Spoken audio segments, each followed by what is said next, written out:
ದಿಲೀಪ್ ರಾಜ್ 47 ವಯಸ್ಸು, ಸಾಯುವಂತ ವಯಸ್ಸೇನಾಗಿರ್ಲಿಲ್ಲ, ಆದ್ರೆ ಹೃದಯಾಘಾತದಿಂದ ಇಂದು ಕೊನೆಯುಸಿರೆಳೆದಿದ್ದಾರೆ. ಹಾರ್ಟ್ ಅಟ್ಯಾಕ್ ಅಂತ ಹೇಳ್ತಾ ಇದಾರಲ್ಲ. ಇವಾಗ ನಾವೀಗ ತಿನ್ನೋ ಕೆಮಿಕಲ್ಸ್, ಹಾರ್ಮ್ಫುಲ್ ಕೆಮಿಕಲ್ಸ್ ಇದೆಯಲ್ಲ, ಅದು ಒಂದ್ ಕಾರಣ ಅಂತ ಅನ್ಕೊಂತೀನಿ ನಾನು. ನಿಮ್ಗೆ ಈಗ ದಿಲೀಪ್ ರಾಜ್ ಹೋಗ್ಬಿಟ್ರೆ ನೋಡಿದ್ರ ಬಹುತೇಕ ಭಾರತೀಯ ಪ್ಲೇಟ್ ವಿಷ ಬರ್ತಾ ಇದೆ. ಮತ್ತೇನು ತಿಂದಿರೋದೆಲ್ಲ ವಿಷ. ರೆಸಿಡ್ಯೂಯಲ್ ಕೆಮಿಕಲ್ಸ್ ಹೊಡೆದ್ರೆ ನಮ್ಮ ಬಾಡಿ ಮೇಲೆ ದುಷ್ಪರಿಣಾಮ ಬಿದ್ದೇ ಬೀಳುತ್ತೆ. ಡಯಾಬಿಟಿಸ್ ಬರ್ಬೋದು, ಟ್ಯೂಮರ್ ಆಗ್ಬೋದು ಬಾಡಿನಲ್ಲಿ, ಕಣ್ಣು ಬೇಗ ಹಾಳಾಗ್ಬೋದು.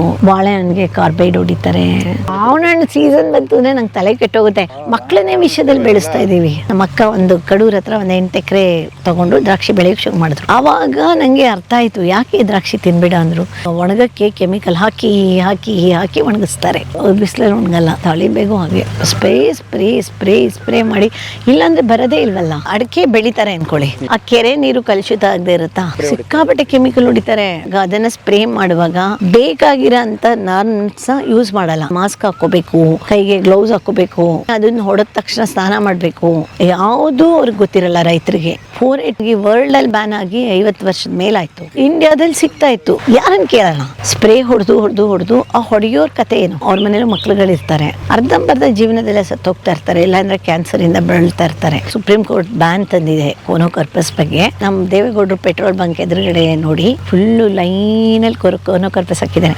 ಈಗ ಇಲ್ಲಿ ಬರುವಾಗಿಲ್ಲ, ರಿಸಾರ್ಟ್ ಅಲ್ಲಿ ಇತ್ತು. ನಮ್ಗೆ ಗೊತ್ತಿಲ್ಲ ಇರುತ್ತಾರ, ನಮ್ಗೇನೋ ಒಂಥರ ಸೀನಕ್ ಶುರು ಮಾಡ್ತೀವಿ. ಇಲ್ಲ ಅಲರ್ಜಿ ಬರುತ್ತೆ, ಇಲ್ಲ ನಮ್ಗೆ ಆಸ್ತಮನೆ ಬರ್ಬೋದು, ಇಲ್ಲ ಸ್ಕಿನ್ ಪ್ರಾಬ್ಲಮೇ ಬರ್ಬೋದು.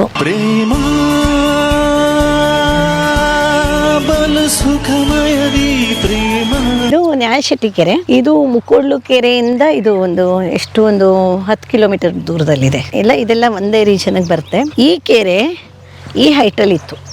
ನಾವು ನಿಂತಿರೋ ಹೈಟಲ್ಲಿ ಅಂದ್ರೆ ಬದುವಿನ ಹೈಟಲ್ಲಿ ಎಲ್ಲ ಇದೆ. ಇದು ಅದು ಎಲ್ಲ ಒಂದೇ ಆಗೋಗಿತ್ತು. ಒಂದ್ ಸಮ ನೀವ್ ಈ ಕೆರೆ ಕೈ ಇಟ್ಟಿದ್ದೆ ಅವಾಗ? ಅದೇ 1 ತಿಂಗಳ ಕೆಳಗಡೆ. ಓಹೋ, ಅಷ್ಟೇ 1 ತಿಂಗಳಲ್ಲಿ ಇಷ್ಟ ಆಗಿಬಿಟ್ಟಿದಾರ? ಹೌದು. ಒಬ್ಬ ಅದೇನಂದ್ರೆ ಟೆಕ್ನಿಕಲ್ ಆಗಿ ಇಂಟೆಲಿಜೆಂಟ್ ಆಗಿ ಕೆಲಸ ಮಾಡಿದಾಗ ನಮ್ಗೆ ತುಂಬಾ ದಿನಗಳ ಕೆರೆ ಕ್ಲೀನಿಂಗ್ ಬೇಕಾಗಲ್ಲ. ಇವಾಗ ಏನಂದ್ರೆ 3-4 JCB ಇಟ್ಕೊಂಡ್ಬಿಟ್ರೆ ಒಂದ್ ಕಡೆ ಈ ಕಡೆ ಒಂದ್ ಕೆಲಸ ನಡೀತಿರುತ್ತೆ, ಆ ಕಡೆ ಇನ್ನೊಂದ್ ಕೆಲಸ, ಈ ಕಡೆಯಿಂದ ಇನ್ನೊಂದ್ ಕೆಲಸ ನಡೀತಾ ಇರುತ್ತೆ. ಈಗ ಏನಂದ್ರೆ ಟೆಕ್ನಿಕಲಿ ಏನಂದ್ರೆ ಅಲ್ಲಿಂದ ಮಣ್ಣು ತೆಗೆದು ಈ ಕಡೆ ಕಟ್ಕೋತಾ ಬಂದ್ವಿ. ಓಕೆ, ಈ ಕಡೆಯಿಂದ ಬಂಡ್ ಕಟ್ಕೋತಾ ಬಂದ್ವಿ. ಸೊ ಅಲ್ಲಿದ್ದೆಲ್ಲ ಇದಿದೆಯಲ್ಲ, ಈ ಸ್ಯಾಂಡ್ ಮಾಫಿಯಾದು ಪಿಟ್ಟು, ಆಮೇಲೆ ಇದು ಗುಂಡಿಗಳು, ಸ್ಯಾಂಡ್ ಇದು ಮರಳು ತಂದೆ ಗುಂಡಿಗಳು ಎಲ್ಲ, ಇದು ರಾಜಕಾಲುವೆ ಒತ್ತುವರಿ. ಇಲ್ಲೂ ಅದೇ ಸೇಮ್ ಕಥೆನೆ. ಸೇಮ್ ಮುಕ್ಕೋಡ್ಲ ಕತೆ ರಿಪೀಟ್ ಇಲ್ಲಿ. ಆಮೇಲೆ ಇಲ್ಲಿಂದ ಒಳಹರಿವು ಮುಚ್ಚೋಗಿತ್ತು, ಹೊರಹರಿವು ಮುಚ್ಚೋಗಿತ್ತು. ಹೊರಹರಿವಿಗೆ ಬಹಳ ಕೆಲಸಗಳು ಮಾಡಿದ್ವಿ. ಆಮೇಲೆ ಇವಾಗ ಹೇಗೆ ಅಂದ್ರೆ ಆ ಬಂಡೆಲ್ಲ ಇರಲಿಲ್ಲ, ಈ ಲೆವೆಲಲ್ಲಿ ಇತ್ತು ಎಲ್ಲ. ಅದು ನಮ್ಮ ಹತ್ರ ಫೋಟೋಗಳಿದೆ, ವಿಡಿಯೋಗಳಿದೆ, ಎಲ್ಲ ಇದೆ. ಆಮೇಲೆ ಅದನ್ನ ತಳ್ಕೊಂಡು ಅದನ್ನ ಕಟ್ಕೋತಾ ಬಂದ್ವಿ ಮಣ್ಣು. ಅದು ಮಣ್ಣು ಮೇಲೆ ನೀರು ಬಿದ್ದು ಏನಾಗುತ್ತೆ ಅಂತ ಹೇಳಿದ್ರೆ ಸ್ವಲ್ಪ ದಿನದಲ್ಲಿ ಅದು ಗಟ್ಟಿಯಾಗುತ್ತೆ, ಒಂಥರ ಕಲ್ತರ ಆಗುತ್ತೆ. ಅದನ್ನು ನೋಡೋಣ ಇವತ್ತು ಈ ಮಳೆಗಾಲದಲ್ಲಿ ಎಷ್ಟು ನೀರು ಬೀಳುತ್ತೆ ನೋಡಿಕೊಂಡು, ಆಮೇಲೆ ಈ ಹುಲ್ಲನ್ನು ಇದನ್ನು ಹಚ್ಬಿಟ್ರೆ ನೆಕ್ಸ್ಟ್ ಮಳೆಗಾಲದೊತ್ತಿಗೆ. ಸೊ ಈಗಲೇ ಬಂದ್ಬಿಟ್ಟಿದೆ, ಆಗಲೇ ಬರ್ತಾ ಇದೆ ಎಲ್ಲ ನೋಡಿ, ಅಲ್ಲೆಲ್ಲ ಹತ್ಕೋತಾ ಇದೆ ಹುಲ್ಲು. ಗ್ರೀನರಿ ಆಗ್ತಾ ಇದೆ. ಒಂದ್ಸತಿ ಹುಲ್ಲು ಹತ್ಕೊಂಡ್ಬಿಡ್ತು ಅಂತ ಹೇಳಿದ್ರೆ, ಲೈಕ್ ಇಲ್ಲಿ ನಮ್ ಕೆಲಸ ನಡೀತಾ ಇದೆ ಇವಾಗ. ನಮ್ಗೆ ಇದು ಒಂದ್ ಲೆವೆಲ್ಗೆ ತಗೊಂಡಿದೀವಿ. ಇದು ತಗೊಂಡಾದ್ಮೇಲೆ ಇವಾಗ ಅಲ್ಲೆಲ್ಲ ಮಾಡ್ತಿರೋದು ಇದನ್ನ ಫಾರೆಸ್ಟೇಷನ್ ಮಾಡ್ಬಿಡೋಣ ಅಂತ ವೇರ್ ಪ್ಲಾನಿಂಗ್. ನೋಡಿ ಇದೆಲ್ಲ ಕಾಡಾಗಿ ಹೋಗುತ್ತೆ. ಇಲ್ಲಿ ತೋಟದವರು ಒಪ್ಪಿಗೆ ಕೊಟ್ಟಿದ್ದಾರೆ, ಹಾಗಾಗಿ ಇದ್ರೊಳಗಡೆನೂ ಗುಂಡಿ ತೊಡ್ತಾ ಇದೀವಿ. ಆಮೇಲೆ ಇಲ್ಲೆಲ್ಲ ಗುಂಡಿ ತೊಡಿದೀವಲ್ಲ, ಇಲ್ಲೆಲ್ಲ ಒಂಥರ ಪಕ್ಷಿಗಳಿಗೆ ಬೇಕಾಗೋ ಗಿಡಗಳು ಹಾಕ್ಬಿಡೋಣ. ತಾರೆ ಮರ, ನೇರಳೆ ಮರ ಎಲ್ಲ ಹಾಕೋಣ. ನೋಡಿ ಇದು ಎಷ್ಟು ಮರಗಳು ಬೆಳಿಬೋದಾಗಿತ್ತು. ಇಲ್ಲಿ ಏನಿದೆ? ಏನೂ ಇಲ್ಲ. ಮತ್ತು ಮರ ಇದ್ರೆ ಒಂದು ಕೆರೆ ಸುತ್ತ ಒಳ್ಳೇದು, ತುಂಬಾ ಒಳ್ಳೇದು. ಯಾಕಂದ್ರೆ ಅದು ನೀರು ಹಿಡಿದಿಟ್ಕೊಳ್ಳುತ್ತೆ. ನೀರು ಹಿಡಿದಿಟ್ಕೊಳ್ಳೋದಕ್ಕಿಂತ ಇದು ಮಣ್ಣು ಕೊಚ್ಕೊಂಡು ಹೋಗಲ್ಲ, ಮತ್ತೆ ನೀರು ಹಿಡಿದುಕೊಂಡು ಮೋರ್ ದ್ಯಾನ್ ದಟ್ ಹಕ್ಕಿ ಪಕ್ಷಿಗಳು ಜಾಸ್ತಿ. ಒಂದು ಜೈವಿಕವಾದ ಒಂದು ಪರಿಸರ, ಒಂದು ವ್ಯವಸ್ಥೆ ಸೃಷ್ಟಿಯಾಗುತ್ತೆ. ಅದೇ ಅಲ್ವಾ ಪರಿಸರ ಅಂದ್ರೆ, ಎನ್ವೈರನ್ಮೆಂಟ್ ಅಂದ್ರೆ ಅದೇ ತಾನೇ. ಲೈಕ್ ಎಷ್ಟು ಎಕರೆ ಕೆರೆ ಡೆವಲಪ್ ಮಾಡಿದ್ರಿ ಇದು? ಇದು 9 ಎಕರೆ 20 ಗುಂಟ. 9 ಎಕರೆ ಹೀಗೆ ಪಾಳು ಬಿದ್ದು ಪ್ಲೇನ್ ಲ್ಯಾಂಡ್ ಆಗ್ಬಿಟ್ರೆ ಈ ತೋಟ ಅಲ್ಲಿಗೆ ಎಕ್ಸ್ಟೆಂಡ್ ಆಗ್ಬಿಡುತ್ತೆ ಅಲ್ವಾ? ಅಕ್ಕಪಕ್ಕದವರು ತೋರಿ ಮಾಡೋ ಚಾನ್ಸ್ ಇರುತ್ತೆ. ಆ ಥರ ತುಂಬಾ ಫಾರೆಸ್ಟ್ ಏರಿಯಾಸು ತೋಟಗಳಾಗ್ಬಿಟ್ಟಿದೆ. ನಾನು ಈಗ ಹೋದ ವರ್ಷ ಒಂದು ಇದೇ ಥರ ತೋಟ ಆಗಿದ್ದನ್ನ ಈ ಫಾರೆಸ್ಟ್ ಡಿಪಾರ್ಟ್ಮೆಂಟ್ನವ್ರು ಬಿಡಿಸಿದ್ರು. ಅದಕ್ಕೆ ನಾನು ಗಿಡಗಳು ಕೊಟ್ಟೆ, ಅಷ್ಟು 1,500 ಗಿಡ ಏನೋ ಗಿಫ್ಟ್ ಮಾಡಿದೆ. ಸೊ ಅದು ಇದೆ ನನ್ನ ಹತ್ರ, ಇದು ಡಾಕ್ಯುಮೆಂಟೇಶನು. ಅವರು 80-90 ವರ್ಷದಿಂದ ಆ ಖರಾಬ್ ಜಾಗದಲ್ಲಿ ಇದು ಕೆರೆ ಖರಾಬ್ ಆಯಿತು. ಖರಾಬ್ ಮಾಡಿದ್ಮೇಲೆ ತೋಟ ಆಗುತ್ತೆ. ತೋಟ ಯಾರೋ ಒಬ್ರು ನೋಡ್ಕೊಂಡು ಹೋಗ್ತಾ ಇರ್ತಾರೆ, ಯಾರು ಎಲ್ಲ ಸುಮ್ಮನೆ ಇರ್ತಾರೆ. ಲೈಕ್ ಯಾರು ಒಂಥರ ಹಳ್ಳಿಯವ್ರಿಗೆ ವಾಯ್ಸ್ ಇರಲ್ಲ ರೈಸ್ ಮಾಡಿ ಮಾತಾಡೋಕ್ಕೆ. ಹಳ್ಳಿಯವ್ರಿಗೆ ಗೊತ್ತಿರುತ್ತೆ ಇಲ್ಲಿ ಒಂದು ಕೆರೆ ಇತ್ತು ಒಂದಾನೊಂದು ಕಾಲದಲ್ಲಿ. ಅವ್ರು ನೀವು ಹಳ್ಳಿಯವ್ರನ್ನ ಕೇಳಿದ್ರೆ ಕತೆಗಳು ಹೇಳ್ತಾರೆ. ಅದು ಕತೆ ಹೇಳಿಬಿಟ್ಟು ಇಲ್ಲೊಂದು ಎಷ್ಟು ಚೆನ್ನಾಗಿತ್ತು ಗೊತ್ತಪ್ಪ ಕೆರೆ, ಆ ಕೆರೆಯಿಂದ ನೀರು ತೊಗೊಂಡೋಗಿ ಬೇಳೆ ಎಷ್ಟು ಚೆನ್ನಾಗಿ ಬೇಯ್ತಾ ಇತ್ತು ಆ ಕೆರೆ ನೀರು, ಅಷ್ಟು ಫಲವತ್ತಾಗಿತ್ತು ನೀರು. ನಮ್ಮ ಬೋರ್ವೆಲ್ಗಳಲ್ಲಿ ಬಾವಿಗಳಲ್ಲಿ ಅವಾಗ ಬೋರ್ವೆಲ್ ಇರ್ತಿರ್ಲಿಲ್ವಲ್ಲ, ಬಾವಿಗಳಲ್ಲಿ ನೀರೇ ಇದು ಆರ್ತಿರ್ಲಿಲ್ಲ, ಯಾವಾಗಲೂ ಬಾವಿನಲ್ಲಿ ನೀರು ತುಂಬಿರೋದು, ಬಾವಿ ನೀರು ಕುಡಿದ್ರೆ ಬದುಕಿದ್ದೀವಿ ನಾವು ಅಂತ. ಇವಾಗ ನೋಡೋಣ ಬಾವಿಗಳಲ್ಲಿ ಎಲ್ಲಿದೆ ನೀರು? ಎಲ್ಲಿದೆ ನೀರು? ಎಷ್ಟು ಅನ್ಯಾಯ ಇದು ಅಂತ ಹೇಳಿದ್ರೆ ನೋಡಿ, ಇಂಥ ಪರಿಸರದಲ್ಲಿ ಇದಿಷ್ಟು ಇದನ್ನು ಯಾರೂ ಇದನ್ನು ಕೆರೆ ಡೆವಲಪ್ ಮಾಡೋಕ್ಕೆ ಯೋಚನೆ ಮಾಡಿರಲಿಲ್ಲ. ಜೊತೆಗೆ ಅಷ್ಟು ಮಾತ್ರ ಅಲ್ಲ ಮೇಡಮ್, ನಾವು ಇತ್ತೀಚೆಗೆ ದಾವಣಗೆರೆ ಜಿಲ್ಲೆ ಇಡೀ ಏಷ್ಯಾದ 2ನೇ ಅತಿ ದೊಡ್ಡ ಕೆರೆ ಸೂಳೆಕೆರೆ ಅಂತ ಕರೀತಾರೆ, ಶಾಂತಿ ಸಾಗರ ಅಂತ ಮರುನಾಮಕರಣ ಮಾಡಿದ್ದಾರೆ. ಆ ಕೆರೆನೂ ಅಡಿಕೆ ಮಾಫಿಯಾ ಒತ್ತುವರಿ ಮಾಡಿಬಿಟ್ಟಿದೆ. ಅದು ರೆಕಾರ್ಡ್ಸ್ ಅಲ್ಲಿ ಇರೋದು 12,000 ಎಕರೆ 15,000 ಎಕರೆ ರೆಕಾರ್ಡ್ಸ್ ಅಲ್ಲಿ, ಆದ್ರೆ 4,000 ಎಕರೆ ಒತ್ತುವರಿ ಮಾಡ್ಬಿಟ್ಟಿದ್ದಾರೆ, ಸುಮಾರು 4,000 ಎಕರೆ. ಯಾಕೆಂದ್ರೆ ಅಲ್ಲಿ ಅಡಿಕೆ ಚನ್ನಗಿರಿ ನೋಡಿ, ಇವಾಗ ಅಡಿಕೆ ಬೆಳಿತಾರೆ ಅನ್ಕೊಳ್ಳಿ, ಅಡಿಕೆ ಬೆಳೆದ್ರೆ ಆ ಕೆರೆ ನೀರು ಕಲುಷಿತ ಆಗದೆ ಇರುತ್ತಾ? ಅಕಸ್ಮಾತ್ ಉಳಿದಿರೋ ಕೆರೆನೂ ಅಡಿಕೆ ಬೆಳೆದ್ಬಿಟ್ಟು ಅಡಿಕೆಗೆ ಸಿಕ್ಕಾಬಟ್ಟೆ ರೋಗ ಬರುತ್ತೆ. ಕೆಮಿಕಲ್ ಹೊಡಿತಾರೆ, ಸ್ಪ್ರೇ ಹೊಡಿತಾರೆ, ಸಿಕ್ಕಾಬಟ್ಟೆ ಕೆಮಿಕಲ್ ಹೊಡಿತಾರೆ, ಇದೆಲ್ಲ ಹೊಡಿತಾರೆ ಅದಕ್ಕೆ. ಅಡಿಕೆಗೆ ಕೀಟನಾಶಕಗಳು, ಅದು ಪಾಯ್ಸನಸ್, ಹೆವಿ ಪಾಯ್ಸನಸ್ ಕೀಟನಾಶಕಗಳು ಹೊಡಿತಾರೆ. ಅದು ಒಂದು ದೊಡ್ಡ ಮಾಫಿಯಾ. ಅದು ನೀವು ಇನ್ನೊಂದು ಎಪಿಸೋಡ್ ಮಾಡಬೇಕು. ಅದು ಎಷ್ಟು ರೈತರುಗಳ ಜೀವನ ಹಾಳಾಗ್ತಿದೆ, ಎಷ್ಟು ಹಳ್ಳಿಗಳಲ್ಲಿ ರೈತರುಗಳು ಅದರಿಂದ ಸಾಯ್ತಾ ಇದ್ದಾರೆ. ಇವಾಗ ಕೀಟನಾಶಕಗಳು ಯಾರೋ ಜಮೀನು ಒಬ್ಬ ಸಾಹುಕಾರನ ಹತ್ರ ಇರುತ್ತೆ, ಆ ಸಾಹುಕಾರ ಯಾರಿಗೂ ಗುತ್ತಿಗೆ ಕೊಟ್ಟಿರ್ತಾನೆ, ಗುತ್ತಿಗೆ ಇಲ್ಲದೆ ಇದ್ರೂ ಕೂಲಿ ಇಟ್ಟಿರ್ತಾನೆ. ಆ ಕೂಲಿಯವ್ರಿಗೆ ಒಂದು ಎಲ್ಲ ಗಿಡಕ್ಕೆ ಸಿಂಪಡಣೆ ಮಾಡು ಕೀಟನಾಶಕಗಳು ಅಂತ ಹೇಳ್ತಾನೆ. ಆ ಕೀಟನಾಶಕನ ಎಷ್ಟು ಪ್ರಮಾಣದಲ್ಲಿ ಅದನ್ನು ಇದು ಡೈಲ್ಯೂಟ್ ಮಾಡಬೇಕು ಅನ್ನೋದು ಪಾಪ ರೈತರಿಗೆ ಗೊತ್ತಿಲ್ಲ, ಅವ್ರಿಗೆ ನೋಡ್ಕೊಳ್ಳೋರ್ಗೆ ಗೊತ್ತಿರಲ್ಲ. ಅವರೇನನ್ನ ಒಂದು ಕಪ್ಪಲ್ಲಿ ತೆಗಿತಾರೆ, ಹಾಕ್ತಾರೆ, ಒಂದೆರಡು ಚೊಂಬು ನೀರು ಹಾಕ್ತಾರೆ, ತೊಗೊಂಡು ಅದನ್ನು ಸಿಂಪಡಣೆ ಮಾಡ್ತಾರೆ. ಅದನ್ನು ಸಿಂಪಡಿಸುವಾಗ, ಅದನ್ನು ಸ್ಪ್ರೇ ಮಾಡುವಾಗ ಬೇಕಾಗಿರೋ ಅಂಥ ನಾರ್ಮ್ಸ ಯೂಸ್ ಮಾಡಲ್ಲ. ಏನಂತ ಹೇಳಿದ್ರೆ ಮಾಸ್ಕ್ ಹಾಕ್ಕೋಬೇಕು, ಕೈಗೆ ಗ್ಲೌಸ್ ಹಾಕ್ಕೋಬೇಕು, ಇದು ಮಿನಿಮಮ್ ಡಿಸ್ಟೆನ್ಸ್, ಆಮೇಲೆ ಅದನ್ನು ಹೊಡೆದ ತಕ್ಷಣ ಸ್ನಾನ ಮಾಡಬೇಕು. ಯಾವುದೂ ಅವ್ರಿಗೆ ಗೊತ್ತಿರಲ್ಲ ರೈತರಿಗೆ. ಅವ್ರೇನು ಮಾಡ್ತಾರೆ ಅಂದರೆ ಹೊಡಿತಾರೆ, ಮನೆಗೆ ಹೋಗಿ ಅದುವೇ ಒಂದು ಪ್ರಪೋರ್ಷನಲ್ ಇಲ್ಲ, ಅದು 5 ml ಅದನ್ನು ಇದಕ್ಕೆ ಹಾಕಿ, ಅದನ್ನು ನೀರಿಗೆ ಹಾಕಿ, ಅದನ್ನು 5 ಲೀಟ್ರ್ ನೀರಿಗೆ 5 ml ಹಾಕಿ ಅದನ್ನು ಡೈಲ್ಯೂಟ್ ಮಾಡಿ ಹೊಡಿಬೇಕು ಅಂತಿರುತ್ತೆ ಅಂದ್ಕೊಳ್ಳಿ. ಅದುವೇ ಇವಾಗ ನೀವು ನಂಬ್ತಿರೋ ಅಗ್ರಿಕಲ್ಚರಲ್ ಪ್ರಾಡಕ್ಟ್ಸು ಎಷ್ಟೊಂದು ಬ್ಯಾನ್ ಆಗಿರೋದು. ನನಗಂತೂ ಇದುವರೆಗೂ ನನಗೆ 4-8 ಅನ್ನೋದು ಒಂದು ಇದರಲ್ಲಿ ನಮ್ಮ ಅಗ್ರಿಕಲ್ಚರಲ್ ಶಾಪ್ಸಲ್ಲಿ ಸಿಗ್ತಾಯಿತ್ತು. 4-8 ಬ್ಯಾನ್ ಆಗಿ, ವರ್ಲ್ಡಲ್ಲಿ ಬ್ಯಾನ್ ಆಗಿ 50 ವರ್ಷದ ಮೇಲಾಯಿತು. ಇಂಡಿಯಾದಲ್ಲಿ ಸಿಗ್ತಾಯಿತ್ತು. ಇಂಡಿಯಾದಲ್ಲಿ ಬ್ಯಾನ್ ಆಗಿನೂ 20 ವರ್ಷ ಆಯಿತು. ಬ್ಯಾನ್ ಆದಮೇಲೂ ಕೆಲವೊಂದು ಔಷಧಿಗಳು ನಮ್ಮ ಅಗ್ರಿಕಲ್ಚರಲ್ ಶಾಪ್ಗಳಲ್ಲಿ ಶೆಲ್ಫ್ಸಲ್ಲಿ ಸಿಗುತ್ತೆ. ಅದಕ್ಕೇನು ಹೇಳ್ತೀರಾ? ಯಾರನ್ನು ಹೇಳೋದು? ಯಾರನ್ನು ಕೇಳೋಣ? ಇವಾಗ ನನಗಂತಲೂ ಈಗ ಟಿಶ್ಯೂ ಕಲ್ಚರ್ ಅಂತ ಮಾಡ್ಕೋತಾರೆ, ಜರ್ಬೆರಾಸ್ ಬೆಳೀತಾರೆ, ರೋಸಸ್ ಬೆಳೀತಾರೆ, ಈಗೆಲ್ಲ ಪಾಲಿ ಹೌಸ್ ಮಾಡ್ತಾರೆ. ಪಾಲಿ ಹೌಸ್ ಒಳಗಡೆ ಫುಲ್ ಕ್ಲೋಸ್ಡ್ ಇದು, ಓಕೆ. ಅಲ್ಲಿ ಒಳಗಡೆ ಕೆಮಿಕಲ್ ಹೊಡೆದು ಇವ್ರಿಗೆ, ನಮ್ಮ ಜನಗಳಿಗೆ ಹೂಗಳು ಬೇಕು, ಕೆಮಿಕಲ್ ಇದು ಸ್ಪ್ರೇ ಹೊಡಿತಾರೆ. ಸ್ಪ್ರೇ ಹೊಡೆದು ಆ ಹೊಡೆಯೋರ ಕತೆ ಏನು? ಆ ಹೊಡೆಯೋರು ಅವ್ರ ಮನೇಲಿ ಮಕ್ಳುಗಳಿರ್ತಾರೆ, ಎಲ್ಲ ಅರ್ಧಂಬರ್ಧ ಜೀವನದಲ್ಲೇ ಸತ್ತೋಗ್ತಾ ಇರ್ತಾರೆ, ಇಲ್ಲಾಂದರೆ ಕ್ಯಾನ್ಸರಿಂದ ಬಳಲ್ತಾ ಇರ್ತಾರೆ. ನೀವು ಬೇಕಾದ್ರೆ ರಿಯಾಲಿಟಿ ಚೆಕ್ ಮಾಡಿ ನೋಡಿ. ಮತ್ತು ಸ್ಕಿನ್ ಪ್ರಾಬ್ಲಮ್ಸ್ ಇರುತ್ತೆ, ಏನೇನೋ ಹೆಲ್ತ್ ಪ್ರಾಬ್ಲಮ್ಸ್ ಇರುತ್ತೆ. ಇವಾಗ ಏನಾಗಿದೆ ಅಂತ ಹೇಳಿದ್ರೆ, ಈಗ ಹೊಡಿತಾರೆ ರೈತರುಗಳು, ಅದೇ ಥರ ಅಬ್ರಪ್ಟಾಗಿ ಹೊಡಿತಾರೆ. ಸೊ ಮುಕ್ಕಾಲು ಭಾಗ ಇದೇ ಥರ ನಡೀತಿರೋದು ನನಗೆ ಗೊತ್ತಿರೋ ಮಟ್ಟಿಗೆ. ನನಗೆ ಗೊತ್ತಿಲ್ಲದೆ ಏನಾದರೂ ನಮ್ಮ ಸರ್ಕಾರದವರು ಅವ್ರಿಗೆ ಬಂದು ಪ್ರತಿ ತಿಂಗಳು ಅವ್ರಿಗೆ ಉಚಿತ ಶಿಕ್ಷಣ ಕೊಟ್ಟು, ಅವ್ರಿಗೆ ಹೇಳಿಕೊಟ್ಟು, ನೋಡ್ರಪ್ಪ ಇದೇ ಕೆಮಿಕಲ್ ಹೊಡಿಬೇಕು, ಇದನ್ನೇ ಇದು ಮಾಡಬೇಕು ಅಂತ ಅವ್ರಿಗೆ ಏನಾದರೂ ಕೊಟ್ಟು ಮಾಡ್ತಿದ್ದಾರೋ ಏನೋ ನನಗೆ ಗೊತ್ತಿಲ್ಲ. ನಿಮ್ಮ ದರ್ಶಕರಿಗೆ ಯಾರಿಗಾರು ಗೊತ್ತಿದ್ರೆ ಕಾಮೆಂಟ್ ಮಾಡಲಿ, ಏನಾದರೂ ಮಾಡ್ತಿದ್ದಾರಾ, ಎಲ್ಲಾದರೂ ಮಾಡ್ತಿದ್ದಾರಾ ಅಂತ. ನನಗೆ ಗೊತ್ತಿರೋ ಮಟ್ಟಿಗೆ ಯಾರೂ ಮಾಡ್ತಾಯಿಲ್ಲ. ಆಮೇಲೆ ಇದು ಏನಾಗ್ತಾ ಇದೆ ಅಂತ ಹೇಳಿದ್ರೆ, ಈ abrupt spraying of this chemicals ಇದೆಯಲ್ಲ, ಇಲ್ಲಿ ರಿಸಾರ್ಟನ್ನು ಮಾಡ್ಕೊಂಡಿರ್ತಾರೆ ಪಕ್ಕದಲ್ಲಿ, ಓಕೆ.